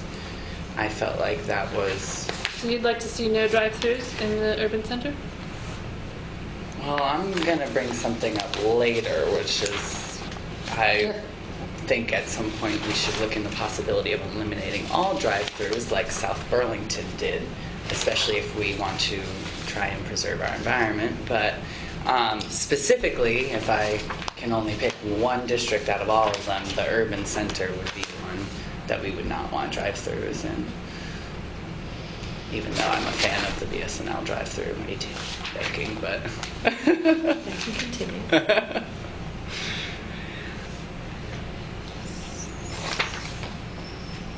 So what, anyone else have thoughts on that, the drive-through component? Sometimes you just don't want to take the kids out of the car seat. Yeah. As long as... Yeah, or, I personally don't think it's necessarily compatible use to what we're trying to do in the downtown. I would agree. I mean, if we want to create a safe and pedestrian environment, I don't have a problem getting rid of it. Yeah. I just... The only one in the downtown is the bank. There's 3 banks. There's 3 banks, they've all got a drive-through. BSNL, Key and Merchants as well. And TD Bank. People's has a drive-up ATM, Yeah. even though technically that's a road. And it's one of the most Right. feeble efforts because it's unreadable for several And so- hours in the morning because the sun shines right on the screen. It's a conditional, the way it's listed in here, it's a conditional use. So that means Yeah. there are some constraints on Yes. the design. Yeah, they'd have to go through the DRB to get approval for the use. And you'll be looking at, various criteria about the site. And, obviously making sure that there's adequate space to have the drive-through. You're not going to be backing up traffic, creating congestion. You're not going to be interrupting the pedestrian orientation of the store. I mean, it would have to go to the side or the back. Mhm. That type of thing. And is it incumbent on the bank or the business to show that they would need Bless the you. drive-through? Or is that not necessarily? No, it's not really need, No, okay. I would just think that out of any of the districts, it was the most inappropriate to have drive-throughs in the downtown district. Note that I don't hear anyone arguing you too heavily. Fine. I had a question about just this. What does it mean? Oh, and where is it now? They're very well used, the ones in the bank. Rental or leasing. Mm-hmm. What is that referring to? So it would not be allowed, but I don't know what it's referring to really. Well, that would, and you do have, I think, somewhere the definitions that go with these there in part 5. It's actually right below it. So Yeah. this is a broad use that covers everything: cars, bikes, office equipment, tools, and Yes. machinery. So basically, any business that its business is to rent or lease out stuff. Now, So U-Haul. Yeah. All would count. now, when we say bikes here, do we mean motorcycles or bicycles? It would be bicycles. So what about like snowshoes? Yeah, if you're renting out kayaks or recreation equipment. Yeah, but it would be a the rental. primary use. Like you could be a sporting shop that sells. You could be lots of Woody's things. and rent out skis, and it's a small part of your total business, and that So would... that wouldn't count Right. because so you're talking about where the primary business is Is renting. renting stuff. Right, so Stuff. I buy Okay. the place over the road and turn it into a U-Haul outlet. That's not happening. What I Okay. would actually raise the idea of permitting or at least conditional use or something like that bicycle rental, even if it was a primary bicycle rental place. Does anyone I'm with you. have thoughts on that idea? Well, because if you're coming to an urban, so you're a traveler, you're from New York City, you don't have a car. You get in the train, you get off the Amtrak station, Maybe there's. and you're staying in the urban core, and you're walking around, you're going to the restaurants, but you want to go exploring. It would be nice to rent a bike. Just like Key West. That was talked about when we had there were meetings about how to develop around across from the Whetstone Station there, that whole thing. There was talk about having access to things like that. Yeah. Brat Bike already rents from their site, and that wouldn't change. It's not the majority of their business. I mean, if it really... That's already? Brattleboro Bike rents Oh, I'm sorry, I bicycles. just didn't hear the first. But what if there was a business that opened up that only, There was that just did solely bicycle rented rentals? Bicycles. Or maybe, if they do something like, what if they did bicycle rentals, or they did what if it's like a share bike program or something where, some people, it was like a bike I don't co-op have and a- you share, in DC. yeah. I don't have an issue with that as a permitted use in the urban centre. So the challenge that we run into, and I can work my way Right. around this, is that we're trying to stick to these categories, Oh, your categories. Right. Yeah.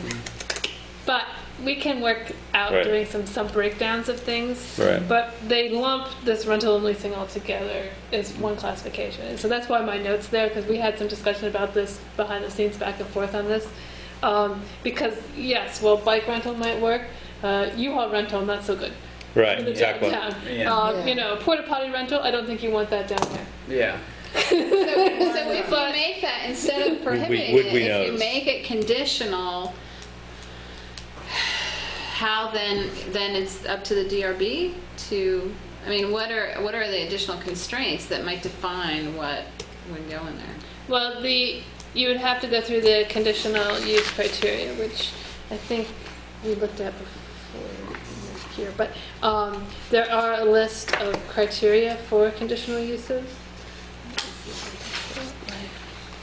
Conditional use criteria. But so that would be what the DRB would be looking at Yeah. in terms of is this use fit in this particular location? Yeah. There's just been a very strong push by the town, and the state in general for bicycle usage, and I feel like, especially in the urban core where it's more densely populated and visited, to not allow primary use building that's bicycle rental doesn't seem to be in line with our desires. The one way I could see perhaps reworking that a little bit would be to focus on whether this renting and leasing requires outdoor storage. Yes. And I think if it could be contained in a building, then perhaps the rental and leasing could work. And if Right. it can't be contained in the building, it would not. Yeah. I would So that would be like, a rental and leasing of equipment, of office equipment or something like that could work.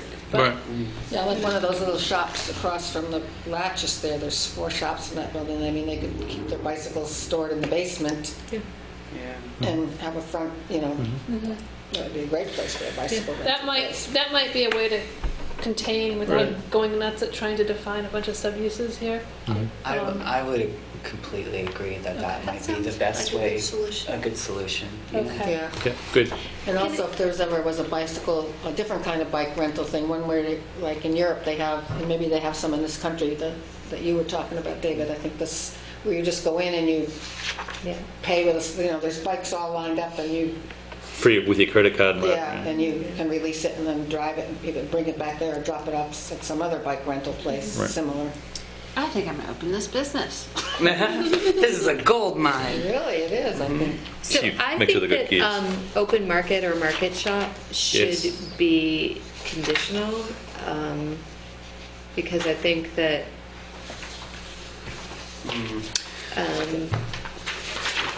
I would largely agree. I only get scared about possible flea It's a markets. market shop.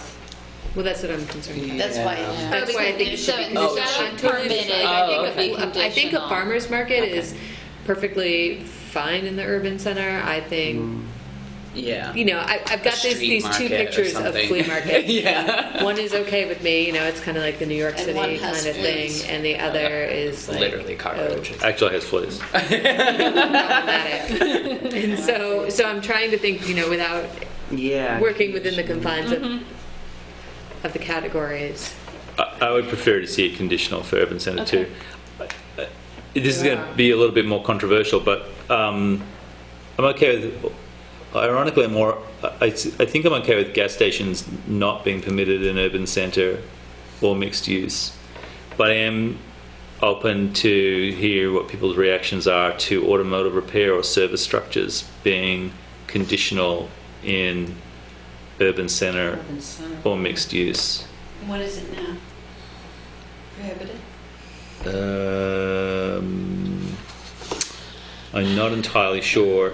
I would say though that, you know, to some extent these businesses that you see right at the bottom of Putney Road that are in the urban centre or pretty close serve some kind of a function.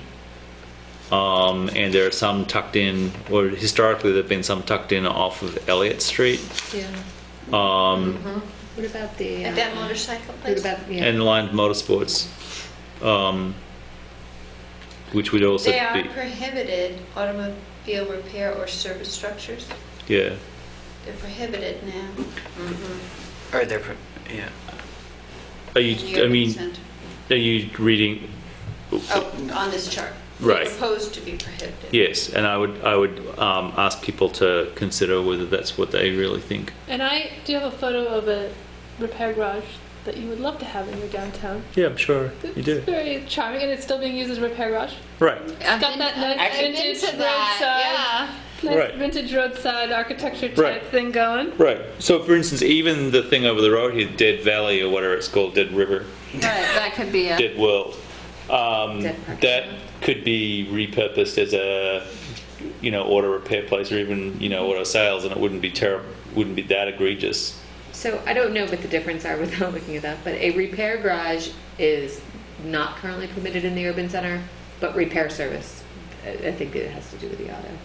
Right. That's the difference, is permitted, so repair I think garage. What's the I difference think your between repair garage and service is service? small, if I remember correctly. Yes. Repair garage is auto, and repair service is fixing Small lawnmowers. motors, on top of it. The grandpa businesses. Right. Right. You're right. Everyone's grandpa did that, right? That's right. Right. Mine did. The tinkerers.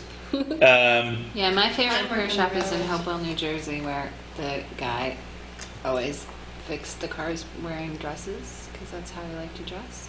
And there was art on all the walls, and he used white gloves. Oh, Hey, that's awesome. Art's That's cool. Garage. Yeah, he was awesome. He was awesome. I would just go, and you could hang out and, you know, while he was working on your car and have a cup of espresso or whatever and talk to him. Hopewell? I loved it. Huh? You lived in Hopewell? I lived in, yeah. That might be East something. Very pretty. I'm not so inclined to that because I'll put. Okay, let me pose one of the reasons why I'm not inclined to that. Is that the theory is, I guess, we've talked about reducing the reliance on automobiles or congestion, etc., downtown. If we have a place where there's repair, it might not necessarily... People would be inclined to drive to downtown for those services, creating more traffic downtown. Not sure if I'm persuaded by that. I think all I'd say is that a large number of people work downtown during the day, and it's a convenience to them to be able to like leave their car somewhere and get it fixed, which is what happens to the existing downtown locations now. And then the other part is there's a lot of people who still live in and around downtown who've got cars and they need to get them fixed. And so it's a form of business. It's a question of scale and a whole bunch of other things. And I guess I'm not trying to encourage a Jiffy Lube or anything, but it seems to me to be a traditional business. And in more urban areas, it's frequent that you find small repair shops, tucked into old buildings, or whatever, and they do okay. And it seems to me to be not a terminally bad use of most of their. I think the potential for conflict, though, is I think what gives me hesitation. because of the noise and the smell. Noise, odor. Contamination from Well, toys. more the contamination part. General. It's pretty heavily controlled at this Because point. we've had a Yeah, number our of those rental kind of issues. repair places that are gone now. I mean, where Samantha Eagle's going to build, that Right. was a place. There was Right. down by the railroad tracks, there Yes. was... We've lost a There bunch. was a muffler place. Right. And even the guy up on Elliott Street that had a shop down behind his house, he's retired and sold all that now. Right. So more have left than not. It was just posing it as something. Yeah. I mean, lined motorsport is an interesting one that would be caught. In the middle, Well, it's not. He fits in with he's made his It's not little allowed now. funky little... It's not allowed of a now. shop And he's to really look. sales, isn't he? Is No, he sales he's- with He a... does- No, it just repairs. Does he do sales primarily and repairs as part of it? I'd probably say he does repairs primarily and sales on the side. Yeah. And then the metalworking guy's right across the street. Right. Yeah. Right. But I wouldn't say. Yeah, exactly. I mean, I don't know what you'd rate Dunkley's Yeah. machine shop as, right? And so it's kind of a fixture and we're all fond of it. Ish. Well, some of us are fond of it. For some of us, it evokes. Bygone Sometimes era. you go in there and ask for something, and then you go in a year later and you still ask for it. Yeah, but he serves you scones every time you go. So the one So- thing to think about some Right. of these uses too is that traditionally zoning has tried to regulate the uses and paid less attention to standards for those uses. The idea was like, okay, well the auto shop might make too much noise, so we don't allow the auto shop instead of saying we should have a standard on noise. Right. So the question this raises, and you saw this a couple times in my notes, is that we can have other standards, and there are going to be other standards in here, and will those other standards be enough to control what could be the potentially bad impacts of these uses on what's around us? And I don't have a strong feeling one way or the other, except it's a tradition. Well, I would say in communities with the kind of traditional sort of built form that downtown Brattleboro does have, it's not uncommon to see some level of activity. And the alternative is, if you live downtown and you have a car downtown, then you're going to be forced to drive it up Putney Road to get it, some distance to get it serviced.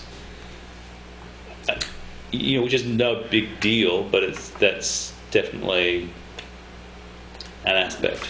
Is there some sort of land use corollary to the fact that merchants are having a hard time with bricks and mortar stores, like the downtown is having a lot of people shop online and so forth, and that puts pressure on the stores, so maybe there's a change in use or additional uses that could be put in the downtown because they have to be a brick and mortar location?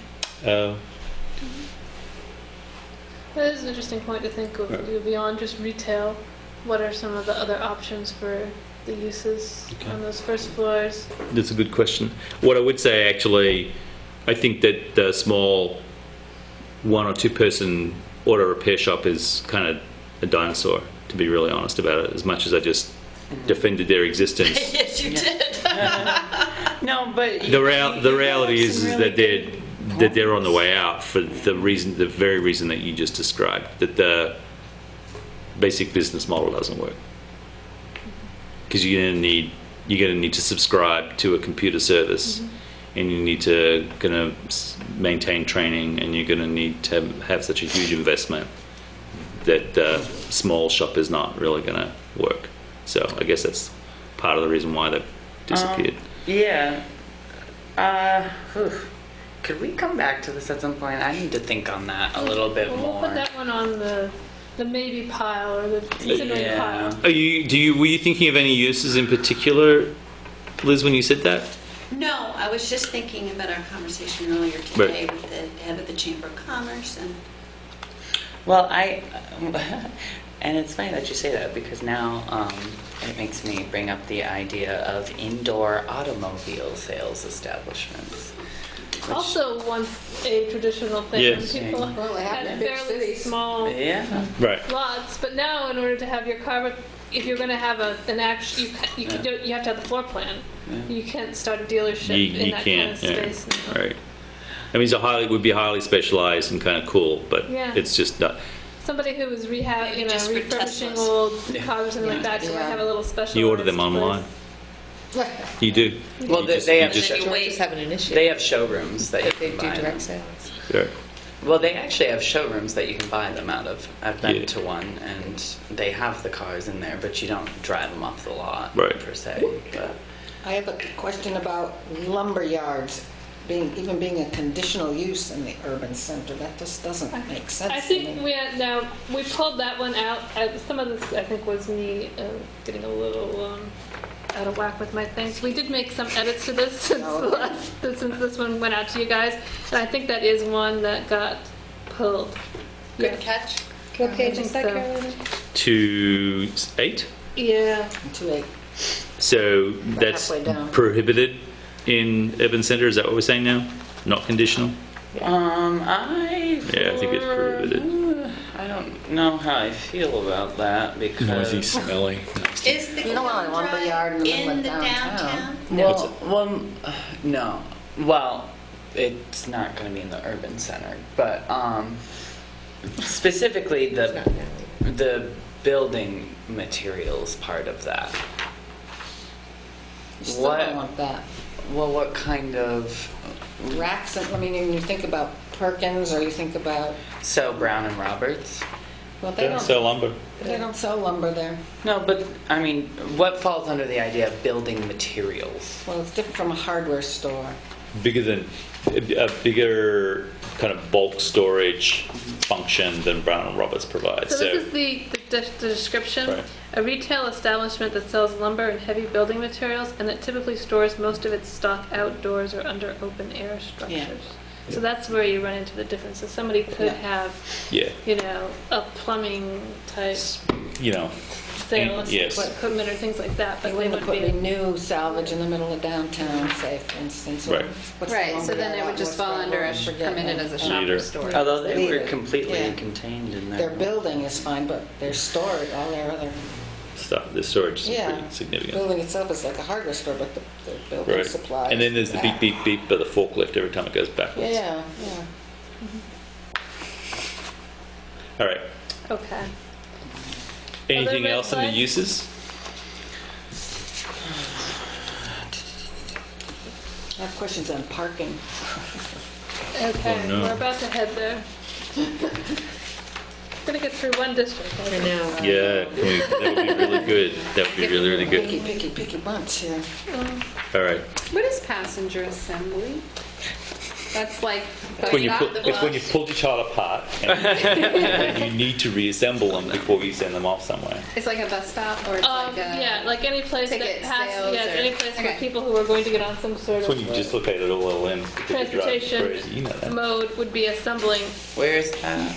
That's That's on 210. Is that? It's like the transportation center. Yeah, transportation center, your landing where your cruise. Where does it? Yeah, that's right. Your cruise ship Your comes cruise in. ship dock, you know? Where does it say? Can, Passenger Assembly, it's under page the 210. transportation. Oh, we permit it. We're very where, Yeah, We're very nice your about that. Amtrak station. Here I'm not Yeah, order yeah. anymore. Not to be confused with the marina or the yacht club. You know, the one oddity is that this code does not have a golf course in it. I've yet to figure out where golf course falls, and we're going to have to do something about that. Because there's a golf course, don't you? That's a serious flaw. That's Isn't really it a flaw? I have yet to figure out where golf course Because falls. there's probably few more Recreation? generic, you know, can you think of a jurisdiction that doesn't have one? Have a golf course? Yes, there's lots that the don't. little nowhere's town I live in has a golf course. So is mine. Marlboro doesn't have a golf course. Dummerston doesn't have a golf course.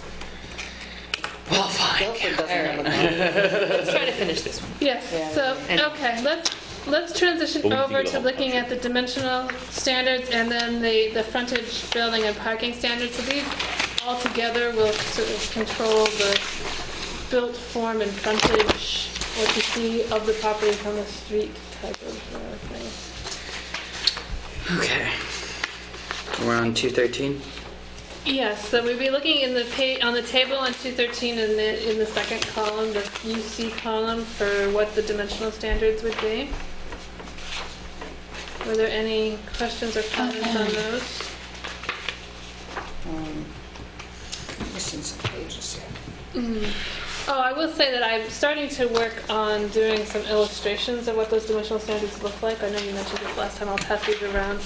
But this is sort of a concept of where I was thinking of heading with these, so that the ideas that are being talked about and the dimensional standards would be shown on the illustrations as well. So.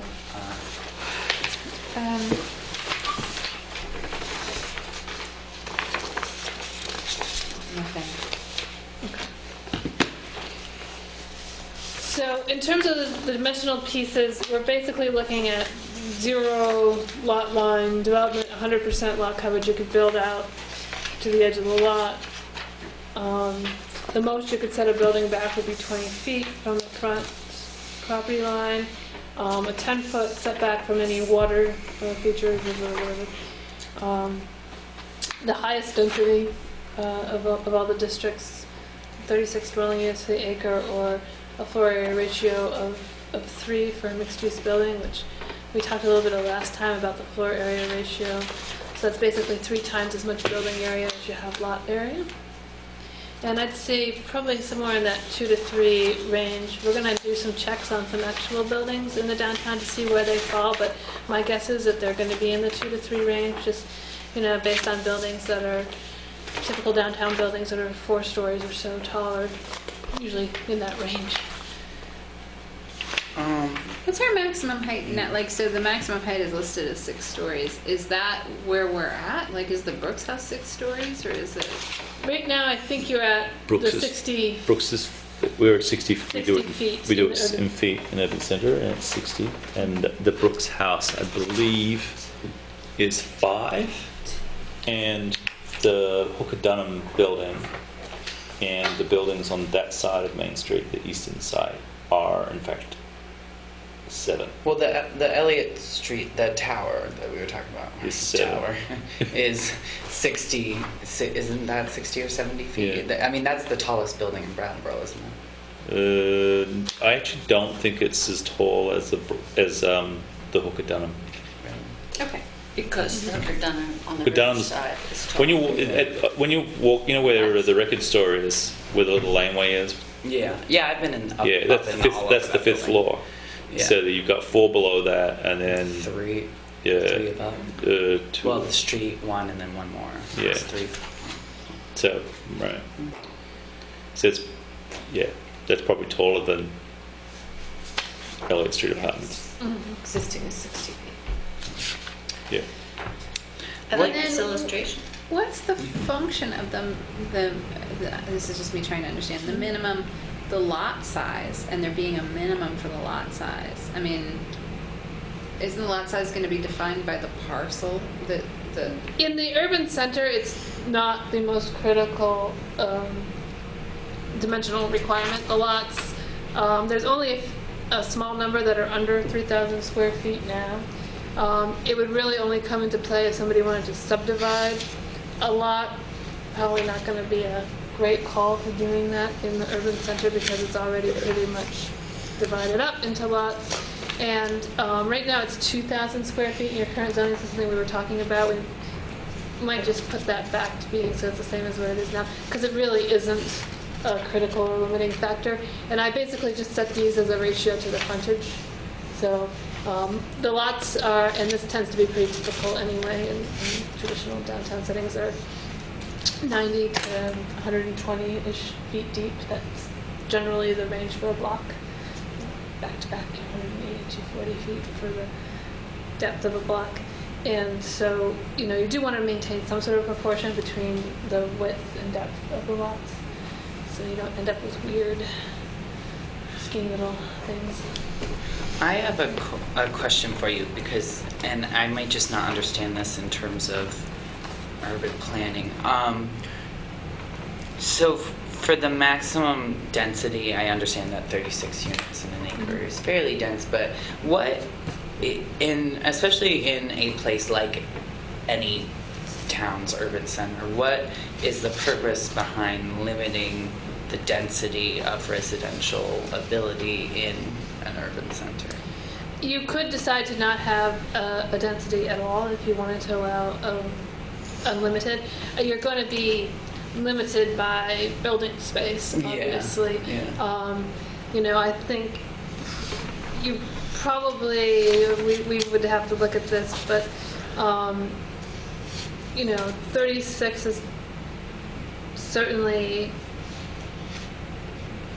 the buildings that are there, if you consider a couple of the floors occupied with residential units and they're not teeny tiny little small units, sure. then you're going to probably think so. end up in that 20 plus range, I would think, for units per acre. Yeah, I was just curious because I've been, and granted this is more in larger cities where the prices of real estate are going through the roof, but there's been a trend lately to move away from restrictions on, because for a while there were restrictions on how small units in buildings could be because of like old tenement conditions and stuff, and lately a lot, from what I've been reading anyways, is that a lot of the cities have been exploring Micro units. Micro units, basically very, very small, compact apartments for people, for affordability, and especially for singles or single elderly households people. are increasing. Yeah. So, that's certainly a policy decision that you can make to not have a maximum density at all in the urban center. It's an option that's available to you.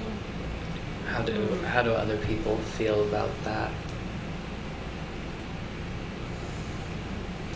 I'm okay with it because I think it would be restricted. Well, I guess if you had just an apartment block. I don't really know the pros or cons of it in a larger sense. Well, I think mostly you're going to have mixed-use buildings, in which case the floor area ratio is going to kind of regulate what can be done. I think the same with the lot size, so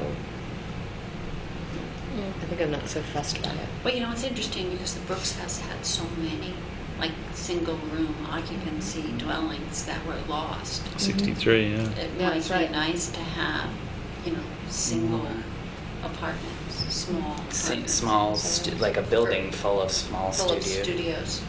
And the high-rise certainly is more than 36. Well, But not it's, per- it's per 36 acre, per though. acre. Yeah. I don't know how many acres Oh. that property is, but Not even. it's, No, not even. it's Yeah. not even an acre.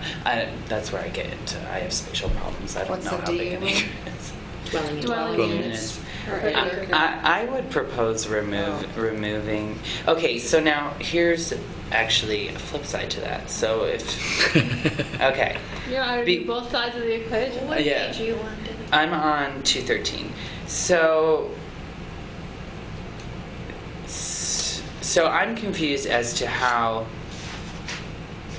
it says maximum residential and then it's talking about maximum mixed use, maximum non-residential. Yep.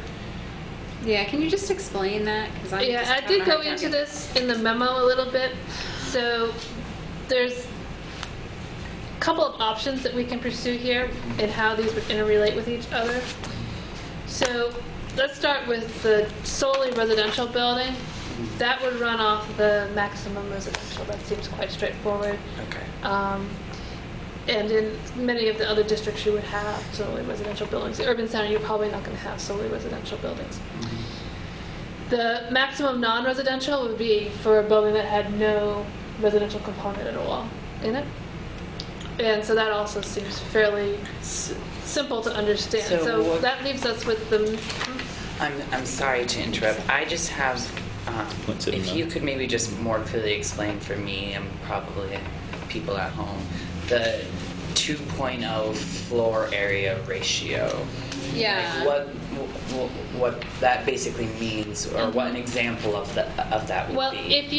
do you have the guidance memo that I sent Yeah. around? Because that has an illustration in it. That's why I do mention it. Yeah, that's it. I'll hold this up. Go to the camera too. No.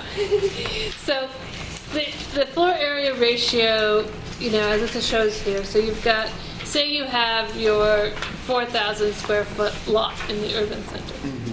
So with a floor area ratio of 2, you can have 8,000 square feet of building area. So that's not footprint, that's how much building area that's totally. So that could be a 4,000 square foot building that's covering 100% of the lot, 2 stories tall.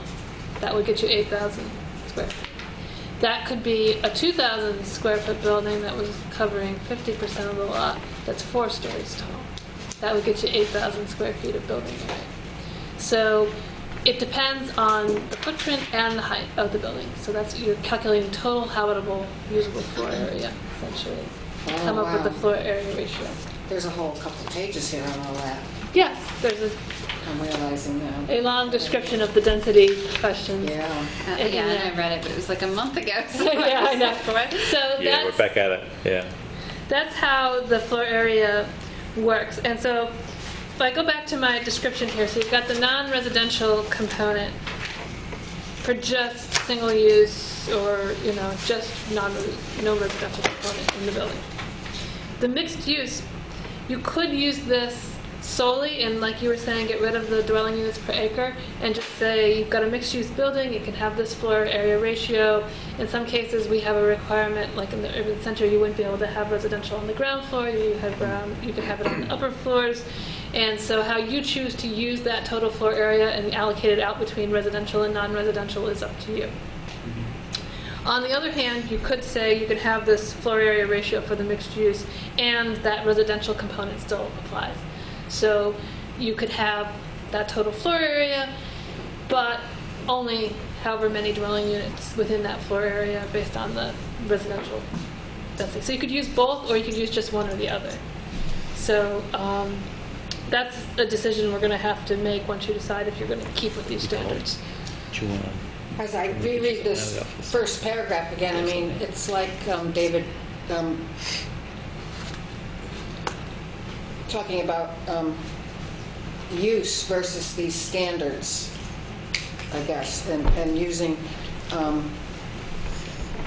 being more specific with these kind of dimensional standards, which I don't quite totally understand myself either, but as opposed to use, I guess, to help clarify. Is that right? Yeah, that is one of the things that this is doing, is flipping a little bit, just like I referred to a little while ago, to be a little broader on the uses and more specific on the standards, the dimensional components, the built form, and as we get to the development standards, some other things will come along too. But So yeah, in some ways, the relaxation of the use categories is dealt with to some extent by stricter dimensional or other standards. Okay.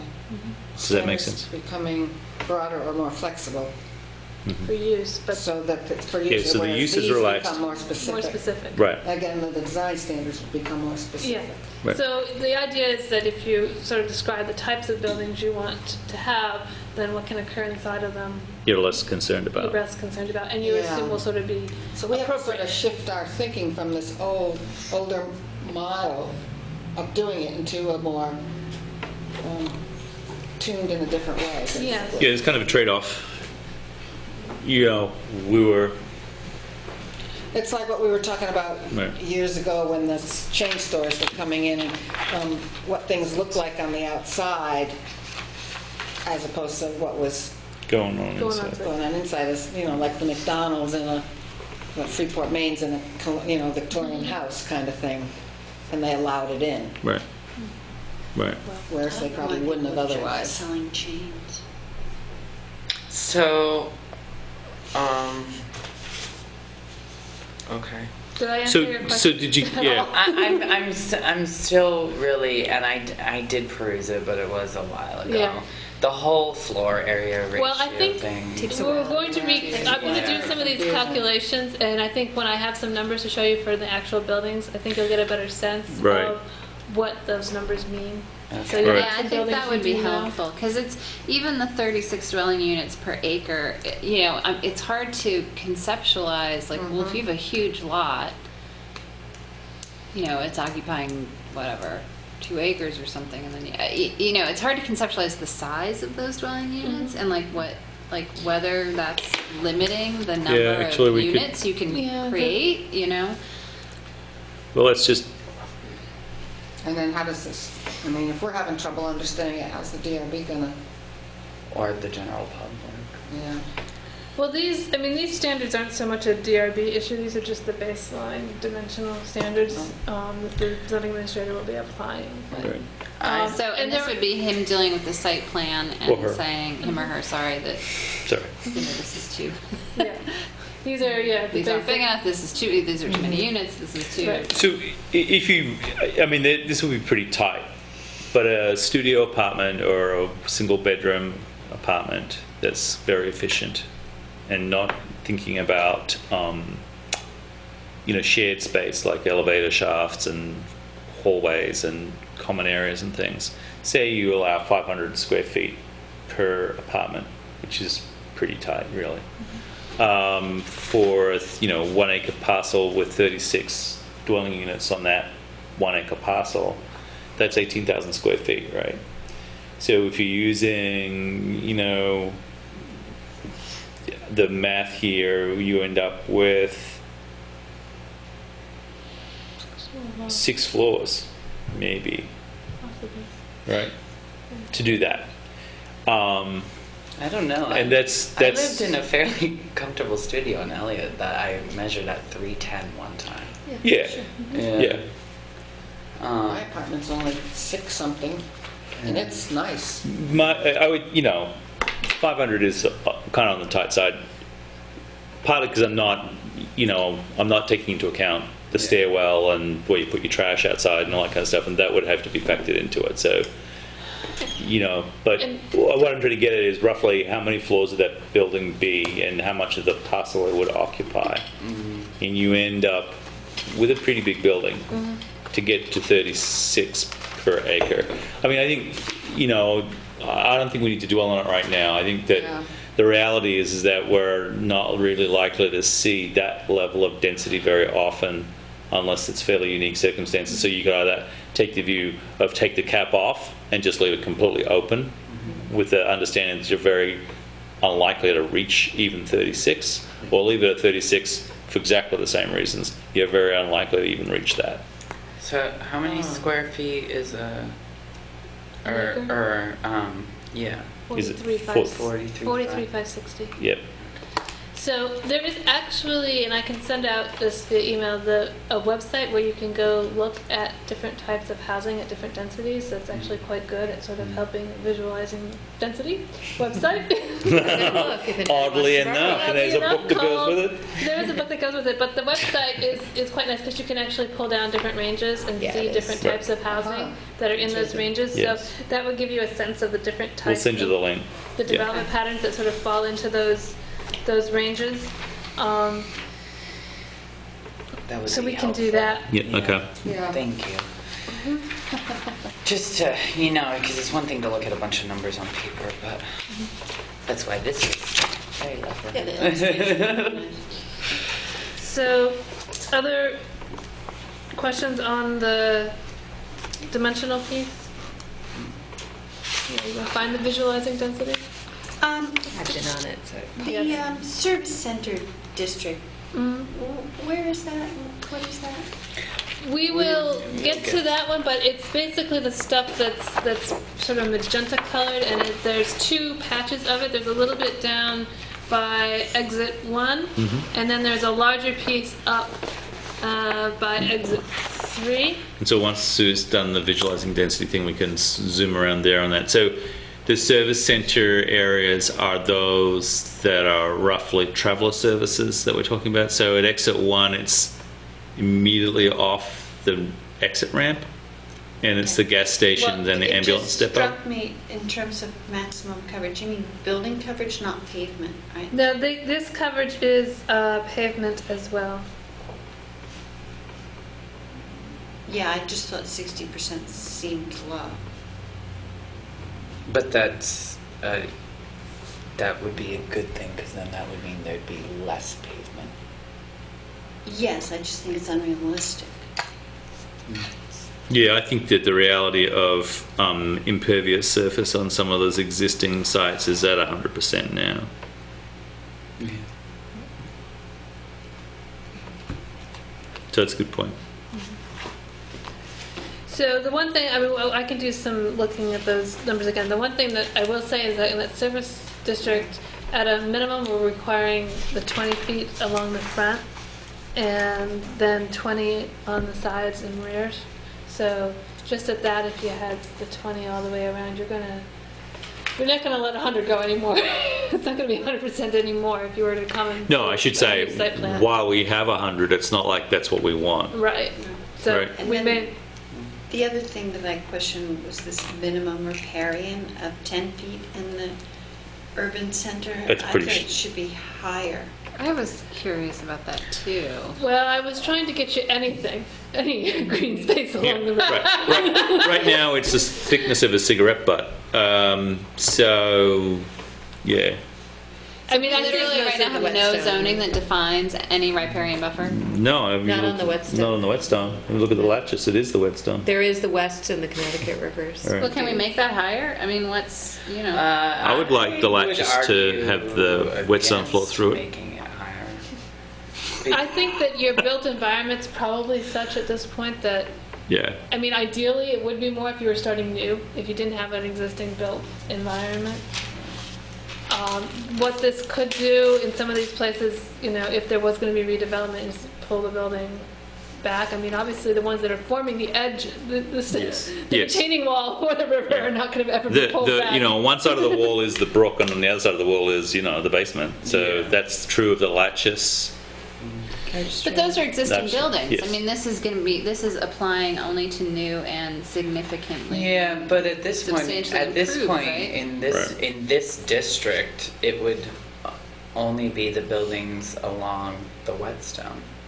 Right. Right. Do you know what the distance to the New England New Theater is? I mean, that's a That's on it. fairly new That's on building. it. I mean, I don't think. It's on it. The concrete base to the structure forms the. Even, So they're not even 10 feet in that one. you know, there's some sand that is built up. It's unclear to me. Which came first? Well, it you know, looking at it and then looking at the plan you would need to, you know, have the plan in one hand and a measuring tape in the other to really establish what was going on the ground. But when you stand in the building and look out the window, the concrete block that forms the base of the floor is you know, is the bank of the brook. I guess I'm concerned that it might be limiting some development in that area along Flat Street. I think the major limiting factor is going to be whether or not they can pay the floodplain Insurance. Well, But, you know, Yeah, if we want to but have some sort of aside. pathway, or if we want to, I mean, these are all, that's true. you know, having a bigger buffer could help facilitate.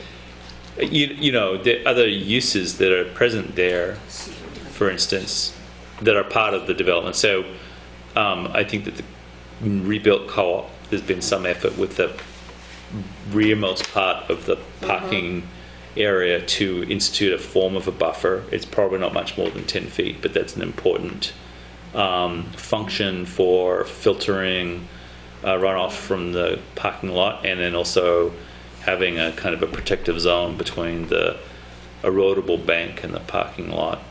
But if you look at if you stand there and then look across to the other side of the brook, the parking surface, you know, the blacktop goes right up to the edge of the brook. Yeah. Which means all that stuff goes into the brook. And you know, so some of those structures, you know, will be redeveloped in future years, and it might be actually important to be able to say, no, you need to maintain a 10-foot buffer there, precisely to preserve what limited function there is. The water quality in Long Island Sound. Right. If we don't have a density, you know, the density is pretty relaxed. What that would look like, because what if we, you know, what if it was decided in time, like, okay, the building is set 10 feet. I guess maybe I'm being overly specific, but I'm thinking Right. about the Preston lot. Like, let's say Yes, the that's town right. sells that, and someone wants to put a building up, and they put it 10 feet back from the water, but then we decide, oh, we want to extend the whetstone pathway along, and then it just gets paved over again. Or would they be able to put the pathway there? 10 feet The would not. pathway in a non-paved. You would Surface. first of all, at that point, I mean, it's an interesting example, but I think that the issues that you'd encounter there are,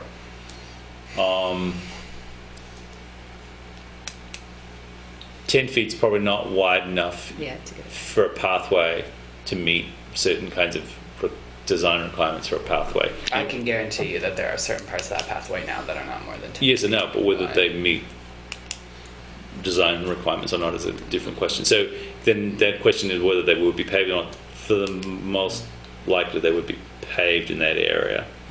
And so I'm not sure how that factors in. And then the other thing is, it's still a good question to ask whether, what kind of function and what kind of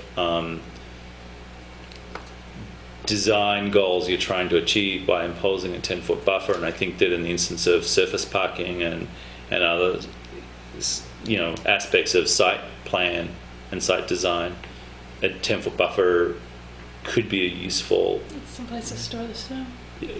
Well, even that's pretty problematic. Someplace to store the Right. snow. It's- Better than but- pushing it over the bank. Well, it ends up over the bank. This is what happens. So, I think that there are design principles there about dealing with stormwater runoff and a bunch of other things that might speak strongly in support of maintaining a 10-foot buffer or even more. ideally more. But I mean, Yeah. it would be ideally, it would be good if it could be more, and I think if you were going to start from the Yeah. blank slate, you would obviously start with more, but And the other sites that you want to think about for redevelopment potential would include the Sosimo kiln dry site, which has which backs onto the whetstone, some of and the New England Youth The Elm Street buildings. lot? and the Elm Street lot itself. I mean, aren't those all in the floodplain anyways? Yeah. Yes. Yeah, Yeah, so you've got other design constraints huge ones. coming in. So But not impossible. Yeah. I mean, Not the New No, England Youth Right. Theater sustained almost next to no damage in that flood. Because it has a floodgate. Yeah. They engineered it. They engineered it to function there, so it's not inconceivable. no, it's not. It's not impossible. But the question would be, I think, the impact of surface parking and other things that could be addressed with a buffer. Well, and I So- think a buffer too actually presents an interesting opportunity, maybe not a 10-foot one, but to actually orient the building a different way or create some Towards public the- open space towards the Towards the brook. brook. We still keep putting buildings up against it. What if Right. it had been cited differently? Right. So yeah, the New England Youth Theater building is a perfect example. It, yeah. okay, whatever the design choices they went through to establish that it should be located where it is, it's not oriented towards the brook. It doesn't see the brook as an amenity, and it's reasonable to conclude that it's not a natural amenity at that point because it's not very well. The co-op Natural. building. No, No, the the New England Youth New Theater. England Youth Theater. It's not, when you look out the back window of the New England Youth Theater, the brook doesn't look very attractive at that point. Nevertheless, in a It different could setting, happen. it could happen with a different aesthetic and a different attitude towards what kind of amenity the brook could offer. You could, have that be the focal point of the structure. They also didn't take up the whole, I want to say frontage along the brook. They left some of it without building. Yeah, I mean, I'm that actually makes a surprised huge that they were difference. able to right. get away with building it that far from the street, but I think there was an existing building. I think that they took advantage of an existing footprint. So, Yes. anyway, I would argue for a 10-foot buffer Yeah. where feasible, and I think that any existing structure, like the latches, for instance, that clearly, the question of where is the brook and what is the building, that's definitely grandfathered in. So, Yeah, so then why not argue for a larger than 10-foot buffer? I would be not opposed to a larger than 10-foot buffer. Yeah. I'd rather have a 20-foot so I you could would- have like a pathway. I would be opposed to a larger one. You've convinced me of the 10-foot, but I would be opposed to a larger one. Just because why? Because with certain parcels along that, at least especially the ones immediately to the west of the Latches, including their little parking lot there, the Preston lot if the town ever decided to sell that, Dunkley's lot, and then they start to get bigger. But those 3 parcels there, 20 feet, I feel like would really make it a very small area that they'd have between that and the roadway in order to build something. 20 feet isn't that much. It's a car and a half. Yeah. Those lots probably aren't much more than 100 feet deep, though. Right there, it looks like. If Well, it's so 50. I mean, without wanting to be really harsh about it, so they're already pretty compromised, right? And so then, as they become bigger, the virtue of a deeper buffer actually also becomes more important. So, you're talking about a very small number of parcels that would be dramatically impacted by the buffer, and you can think of a larger number of parcels that might benefit. Right, because all of the other, well, we're still in the urban zoning, so it's really just those 2 There you have to- So that are. I'm just worried that for the people who have lots there, specifically Dunkley and Latches, we're really handicapping them with what they can do with their lots. Well, in that case, you might But the actually la- meet latches the are variance existing. criteria. What? You might Yeah. conceivably be able to Might have meet. a hardship. They might have a hardship. I mean, I think to be fair, it's hard to imagine what the Latches would want to do with the surface parking that they've got at the rear of the If they hotel. decided to get rid of the parking and make a larger backstage area because they want to start doing more live shows there and they need areas for sets and stuff like that. Well, then they can take some of that and come up with some sort of nice design for the pathway, which could be an amenity. Yeah. Yeah. I mean, I've known, there's a regional theater in New Jersey that has a beautiful pathway along the river that's really an amenity for people during intermission. Right. Also, all these lots Yeah, but closer to town, David, think about, it's not just so much you also have to think about that they're smack up against the road. So they're maybe 100 feet deep, and you were saying? I'm just eyeballing this because Yep. it's probably 50 foot right away, so that first lot is probably not a lot more than 100 feet deep. Right, which is standard so for- yeah, but it So also then you're means taking 20 away, and they have 80 feet to work with. Mhm. That's This is not Dunkley, very isn't it? deep. Right here? yes, that's So Dunkley. he's on, the building is on the street. Right on the I street. mean, in And then there's actuality, already a buffer behind him. I mean, Well, this lot's meant to be oriented Right. this way. I mean, you would run the building, Right. It is there. So that one's not such. Probably the little teeny one in there is the one that's. Right, and what is that? So This is is that part the of the Latches parking parking lot? lot? This is part of the parking lot. Right. That's I didn't realize the that was a separate that's kind lot. of the continuation of the Whetstone pathway across to the flat street. I'm just worried that specifically them, if they ever wanted to develop that lot, especially if they, I don't know, I think for me that the environmental benefits and the ability to, I guess, have the ability to focus more on the brook and orienting Right. development that way, I think that outweighs. I think every it, other concerned zone about- is 25 feet. I And think then it's too far someone can against. think about it and come up with something innovative, That's right. or they can ask for a hardship waiver. I would like to put it before a vote of the full board at some point. Okay. Have we discussed the urban center? In its In its Well, we didn't really talk about the standards, the frontage and building and parking standards much. Right. How much longer do we want To to go. meet and discuss? It's now 8:40. How you I just want a feeling? candy bar. I could go till 9, but I just want to. Well, the problem is if we take a break at this point. It'll be Right. 9. That's Yeah. right. We'll lose it. I would Okay. say if we could spend 15 minutes on this and agree to, Not get waylaid. yeah. Are you We're okay? very I'm focused fine. here. Okay, good. Because the only thing that we have to Do you have some discuss money? after this is get a big one. scheduling additional meetings. Yes. Yes, We're gonna need enough we need to 5 minutes for that, that's why I said 15. Okay. So, Okay. so this is we are probably not going to fully necessarily resolve all these standards, but what I did want to present, and they probably are the most detailed in the urban center district. Which ones are you doing now? Well, and we're going to start picking up here with the frontage standards on the Okay. bottom of page 214. Yep. So the frontage standards are generally the requirements, what's going to go on from the edge of the sidewalk or the edge of the road to the front of the building.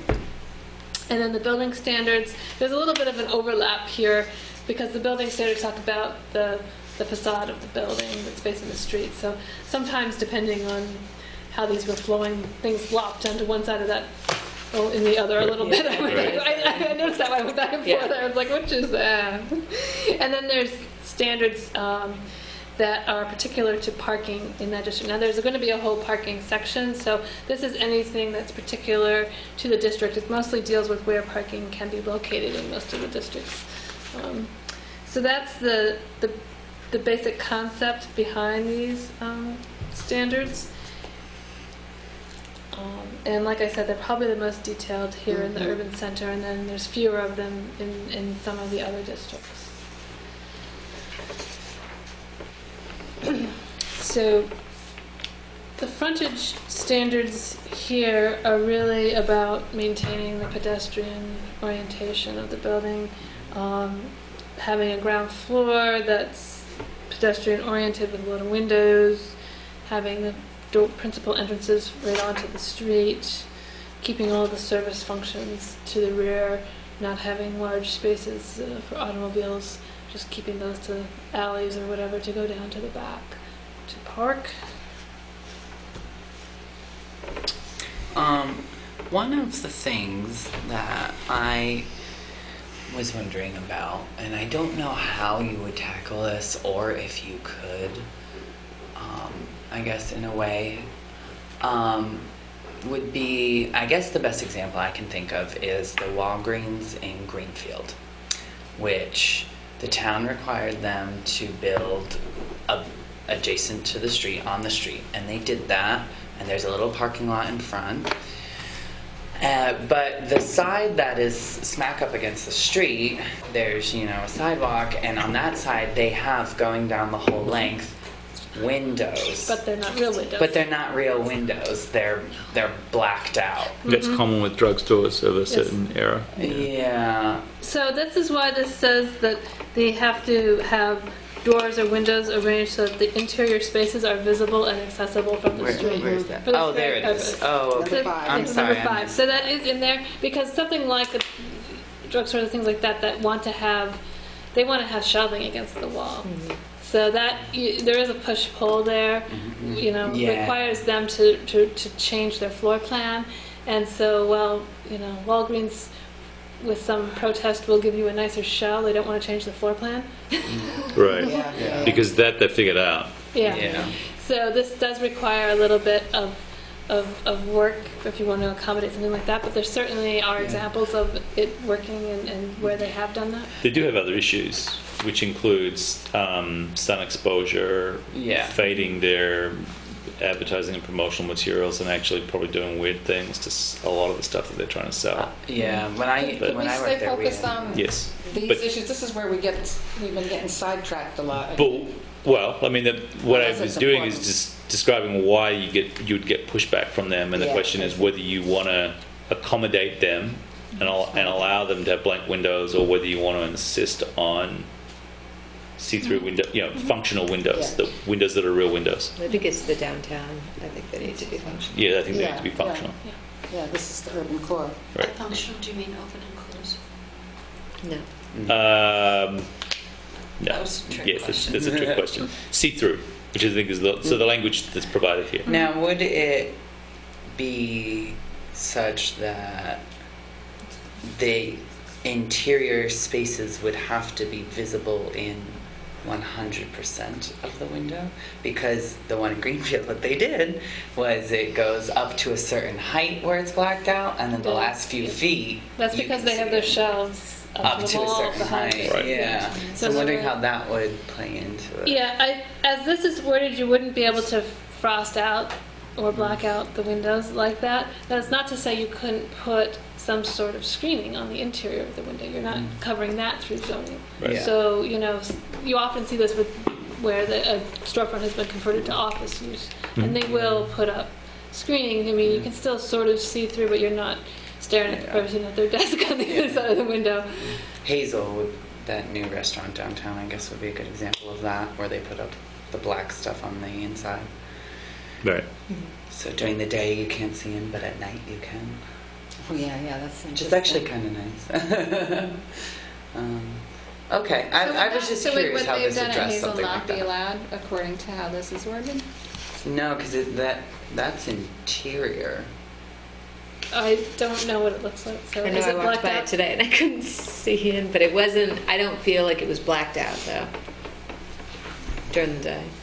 I don't know, just check that. It's an interesting definitional problem. So that's a layer, that's a layer or treatment on the window that allows, under certain light conditions, you to be able to see in, and other conditions you can't. Depends on the definition of transparent. Yeah, that's what I Right. was thinking. So it goes to the question of what is transparency. Yeah. I'm just worried about someone coming in and putting up the side of a building with fake windows.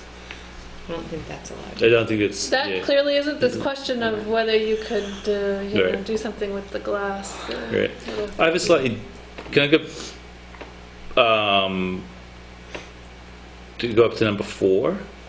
Given the orientation of the lot, it might be that the narrow frontage is the narrow dimension is the front of the lot frontage, and under those sorts of circumstances, it may be a more practical use of the parcel to allow for the principal entrance to not face the street, but to face, a laneway or, dare I say it, parking area. So that's an interesting point. We could reword this Right. to be a principal entrance because this certainly wouldn't prohibit a building from having more than one Right. laneway in. I think that's good, yeah. So, Okay, so I'm happy with A. Yeah, instead of D, yeah, that makes a whole Yeah, huge like the difference. Wyndham Regional Commission's offices. Yeah. That entrance is off that little lane. Right. The alleyway, and when it used to be, what's her name's bridal shop, she had actually a retail business in there, Oh wow. where the art gallery So much is happiness now. in there. You don't feel it now. All right, building Yeah, standards. I've obviously not been to bridal shops. Right. you have been to Wyndham Regional. My God, she's got the whole comparison. Okay. I worked for a regional planning commission. You have to remember that. I do. All right. So I'm good with this area through here. Yeah, me too. Okay. So the one thing I did think of after I finished drawing the little buildings is that this says that the entryway has to be recessed, and that certainly is very traditional. Buildings often, downtown buildings typically did have a recessed front entrance. The more contemporary building, which I did base on an actual building, it has that projecting balcony that's creating cover for the front entrance, but the entrance itself is not. It's flush with It is flush with the building, and that's probably a more contemporary, treatment for the front facade. So I was thinking that possibly could be worded to basically provide cover. That's really the purpose. Is we want to have cover over the door. So from a standpoint of protection as you're going in and out from weather, I was really and thinking to keep about the it door first. off the main part of the sidewalk. Yeah, that's what I was going to say, Yep. from someone swinging up Yep. in the door and whacking Yep. into someone. So I think that that is another. Yeah, I think a sheltered entrance. The Sheltered, shelter, yeah. yeah. So you just want to say sheltered entrance? Yeah, I think I might reword it along those lines. It's one of the useful things of drawing out these little things, because you can go back and say, okay, well, we could do it this way, we could do it that way. Right. Good. So, okay, anything else in the frontage section? So the building standards, the basic idea here is to break up any large building into bays or, have noticeable portions to the building. For multi-story buildings over 3 or more stories, having defined levels with, the first, and the middle, and the upper part with a cap on it. some sort of cornice or some sort of finish treatment up at the top of the building. And then buildings that are situated at the corner, you want the facade to wrap all the way around the corner so you don't have a front facade and then have a whole other side of the building that's on just a blank wall in the street, which you do see sometimes. So you want those corner buildings to go around the corner with the facade. Luke's house. It's that one right on the nail. Yeah. And then, for fitting new buildings into the existing fabric, you really want to maintain the windows to the most. Now, obviously, you are running up and down hills here, so there is going to be some modification, but you don't want the heights of the buildings to be completely out of whack. You kind of maintain a regular pattern. That one, I wasn't so sure about. The window heights? Yeah.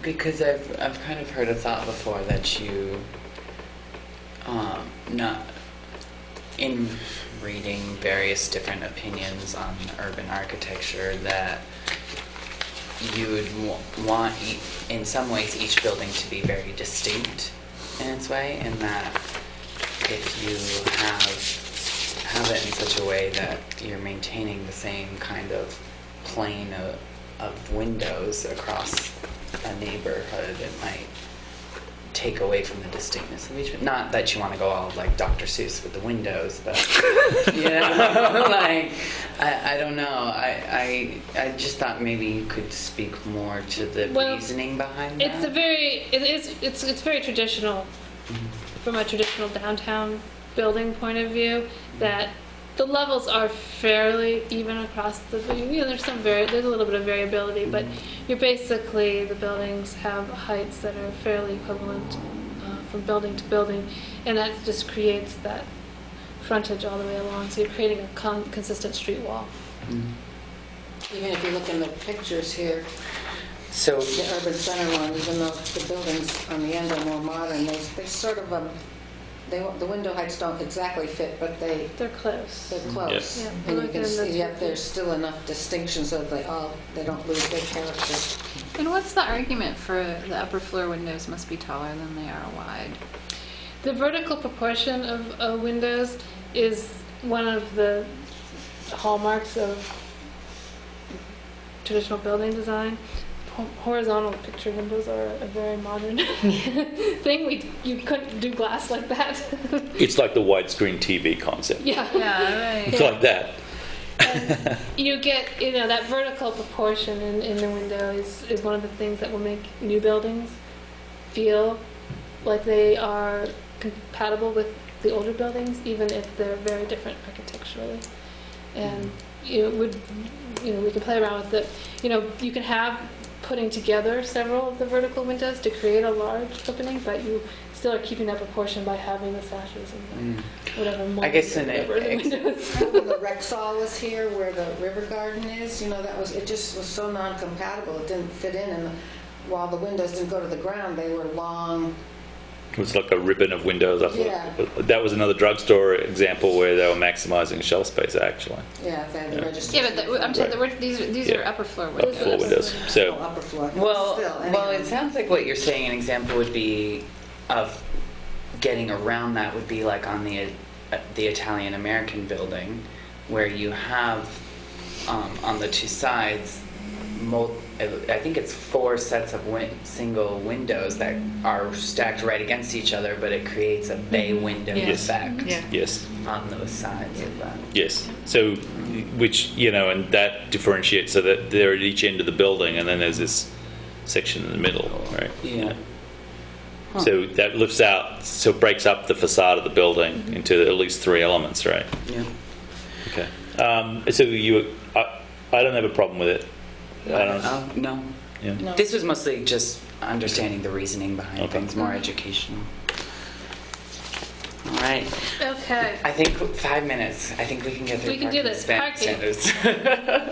We have 4 minutes for parking here. Okay. So the parking is pretty simple here in this district because you're basically not going to be creating any new parking off-street private parking. I did leave a little bit of wiggle room in here, which I know you don't like, Sue. I need to understand ADA and downtown parking better. I don't like I'd prefer to remain silent on 2A because I don't want it to be the default. Everybody comes in and says, "Oh." My one concern on that, and I would have to look up what the numbers are, you do need to have a parking space within so many feet of the entrance. And I don't know what the precise numbers are. But Is it dependent on the function of the building, though? It would apply to any public building. Right. So, for instance, if it was a residential building, But it would have to be a private residential. If it was a multi-residential, it would apply. Yeah. If it was... 3 or less, it wouldn't apply. Yeah. Although the interesting thing is when they built the new co-op building, and they have the entrance for the housing on Canal Street, and they actually created 2 new parking spots in front of that building, neither of which are ADA. It's probably ADA out back though. Then you could take the elevator. Yeah, but the interesting part is that they're not allowed to park there. Yes, that is a contradiction in the permitting process that was noted at the time. Yeah, Huh. yeah, there's no parking. And the for that DOB building. permitted it. Are there any handicap spots on the street, on Main Street? No. Not overnight. But I mean, like the metered. There's no designated ADA spots on Main Street. It's really surprising. I can't think of it. One. No, but But there. I would just think that if you wanted to have, like, the street parking be the handicap parking. Although here, I guess I would point out that she is talking about off-street surface parking. Yeah, and I understand that. So you wouldn't have to have your off-street surface parking If you could designate a if you spot. could designate a street Although, spot. would you want to designate given the limited street spot? I mean, I don't know. They wouldn't do that. Yeah, give And up- also given that they need quite a bit of clearance to get in and out. Yeah, you need to allow So, 8 So feet. I can definitely go. I haven't looked at the numbers for a while and see what the numbers are, and we could come back around to that.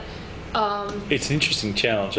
Yeah. I've never thought. The lower end of Main Street, from Elliott down to Malfunction Junction, is too steep for a disability space anywhere along there, because one of the requirements that you need for an effective disability space is that Flat. it's relatively flat. Yeah. And so I don't believe there's anything between Elliott and High, and I don't think there's anything between High and here. Although I Well, there's want the Harmony. There must be something. there is in the Harmony, and there is in There is in the Grove. in the Grove. Yep. You know, Right. now that I think of it, I don't know that on-street parking typically I don't know. would meet because you need to have the extra width. Yes. Yeah. It doesn't meet Well, then the you need a ramp. it doesn't Yeah. meet the design requirements of a Yeah. full ADA accessible. Unless you were to cut into the sidewalk to create That's the- not going to happen. You know, but I can't, just your standard Yes. on lane, I don't think would be Well, wide that's enough. interesting. Yeah.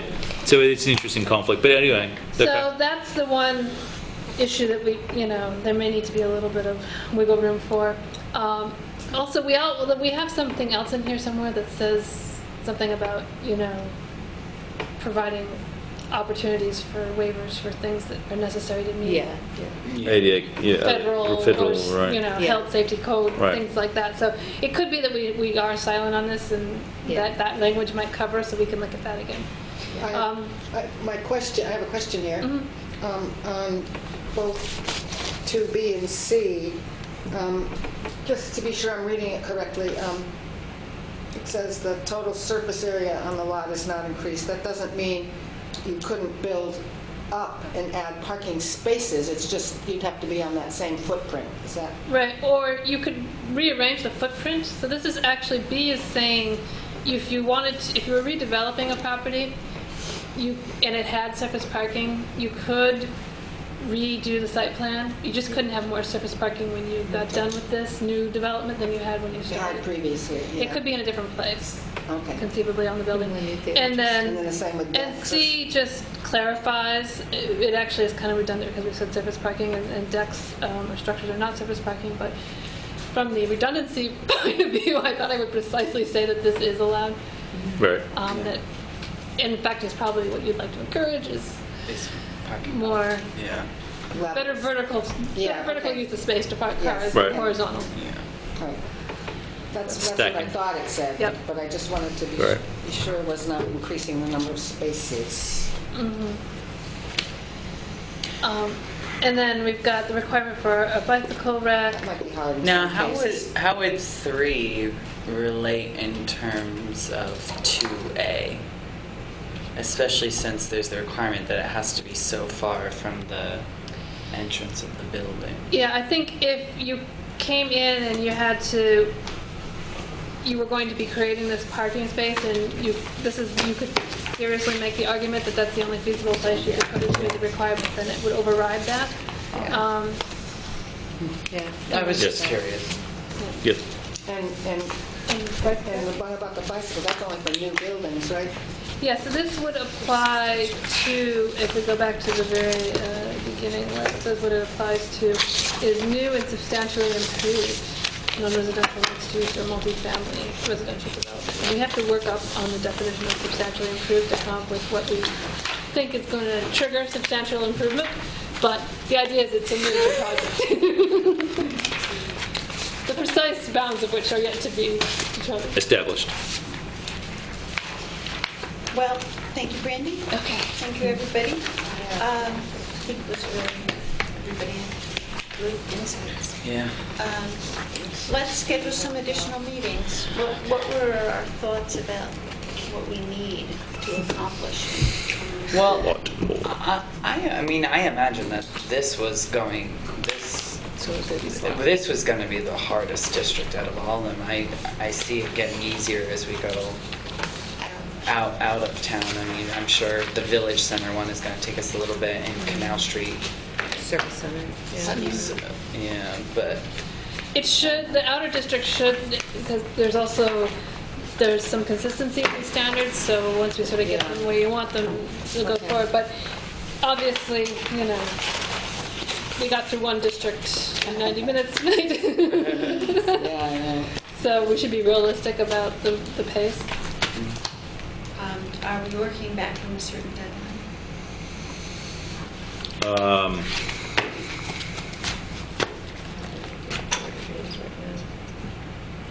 I mean, we're behind. We are behind. We're behind Yeah. approximately 6 weeks. Wow. And we were envisioning having additional meetings in these fall Yeah. months. Yes. We were, yes. So I guess, what's your general availability? September became very popular, but you did ask me to send you the slots I had after, like, the middle part of the month. I think you said So- the week of the 17th wasn't good. No, but the 22nd has opened up, which I didn't send you before. Montpelier moved their Mondays to different Mondays because there's more Mondays this month than normal. There's 5 Mondays. That's right. So How's that for you? I do have It's the not the 22nd. DRB night. Right. Yep. The 26th. 22nd? Okay, so that's not the DRB night? It's not a DRB night. DRB is on the 15th. There's 5 Mondays in September. And so we'll have another meeting on the So 22nd? that's the 3rd. Okay. You okay with that, Kathy? I think so. I'm working around Frederick because I think his Winston Prouty meeting and his DRB meeting are on the 3rd Monday. So that should be fine. Yeah, the DRB is on the 15th. And then we'll Yeah, just go back okay. to October 6th after that? The Yeah. regular You meeting? got October Just 6th. Frederick. And do we want to put a second one in October? Hopefully catch us up? Then I would hope that's October 27th. Well, Yeah. give me 1 second on That that is meeting. the problem. That won't work for me because I normally have 2 Mondays with Montpelier, and in October there'll be the 13th and the 27th. Those people, they I think know, just they because have they have the Mondays too. capital that they're so They have important. So the DRB's on the 20th? I think so, right? It is. Yeah. Yeah. And the 13th, you also have a... Is But that's actually the 13th is Columbus Day as So we well. could meet on the Wednesday again. that would we're work. closed. Yeah, so they're probably going to move that night too. although didn't we just change that? Yeah. No, we kept it. Oh, okay. So that would have to be another night of the week. Like this one. No. When we used to meet twice a month. when- Portuguese. when What is it, Columbus today's Day came, Wednesday? We always meet on a Wednesday. Yeah. Yeah. He was I have plans. he was Italian. He went I'm good to with Wednesdays. 15th. Actually, it was to placate the Italian. Yeah, they need a lot of Speaking as an placating. Italian, I can say. Well, if You're you wanted Scottish to anyway, think keep on about telling me the this. 22nd of October as a possibility as well, that's a Wednesday. Yeah. And that's October the what? October 22nd, a Wednesday. That's Oh, still and then that's that's- open in my book. It's just awesome. Has symmetry for September 22nd and October 22nd. It does.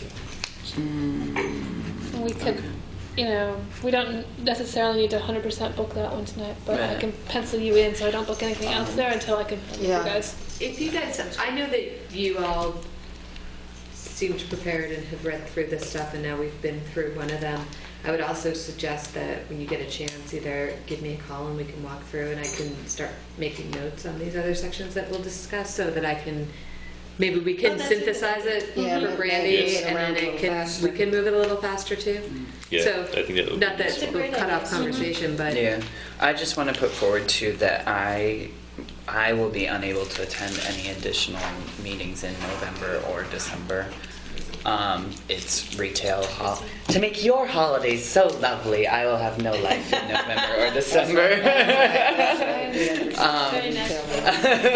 Oh, is that what that is? Yes, that's what it is. So I just wanted to put that forward.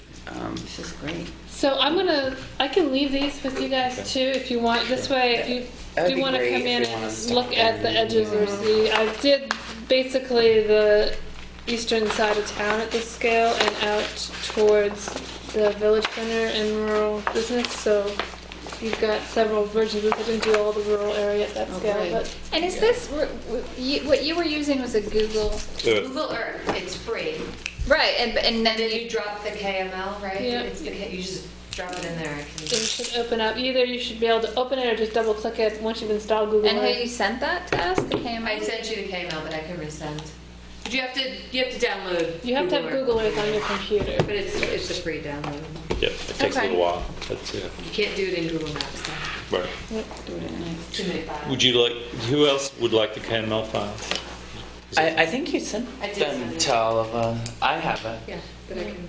but I don't have Google Earth on my work computer. Looking at all of this. I move I we adjourn. think you have people. That's right. That's why. Oh, we have to adjourn. Yeah, You have the INCL is what you have. yeah, I have one. I bore children to do that for me. I would entertain a motion to adjourn. I did it already. Oh, and did someone second? And did we vote on it already, Carolina? Sure, I'll say sure. All right, all those in 9:05. favor? Aye. Yeah, I said. Aye, aye, aye. Aye, aye, aye. Thank you so much, everybody. It was Thank you. marathon, but good. Plus. That was.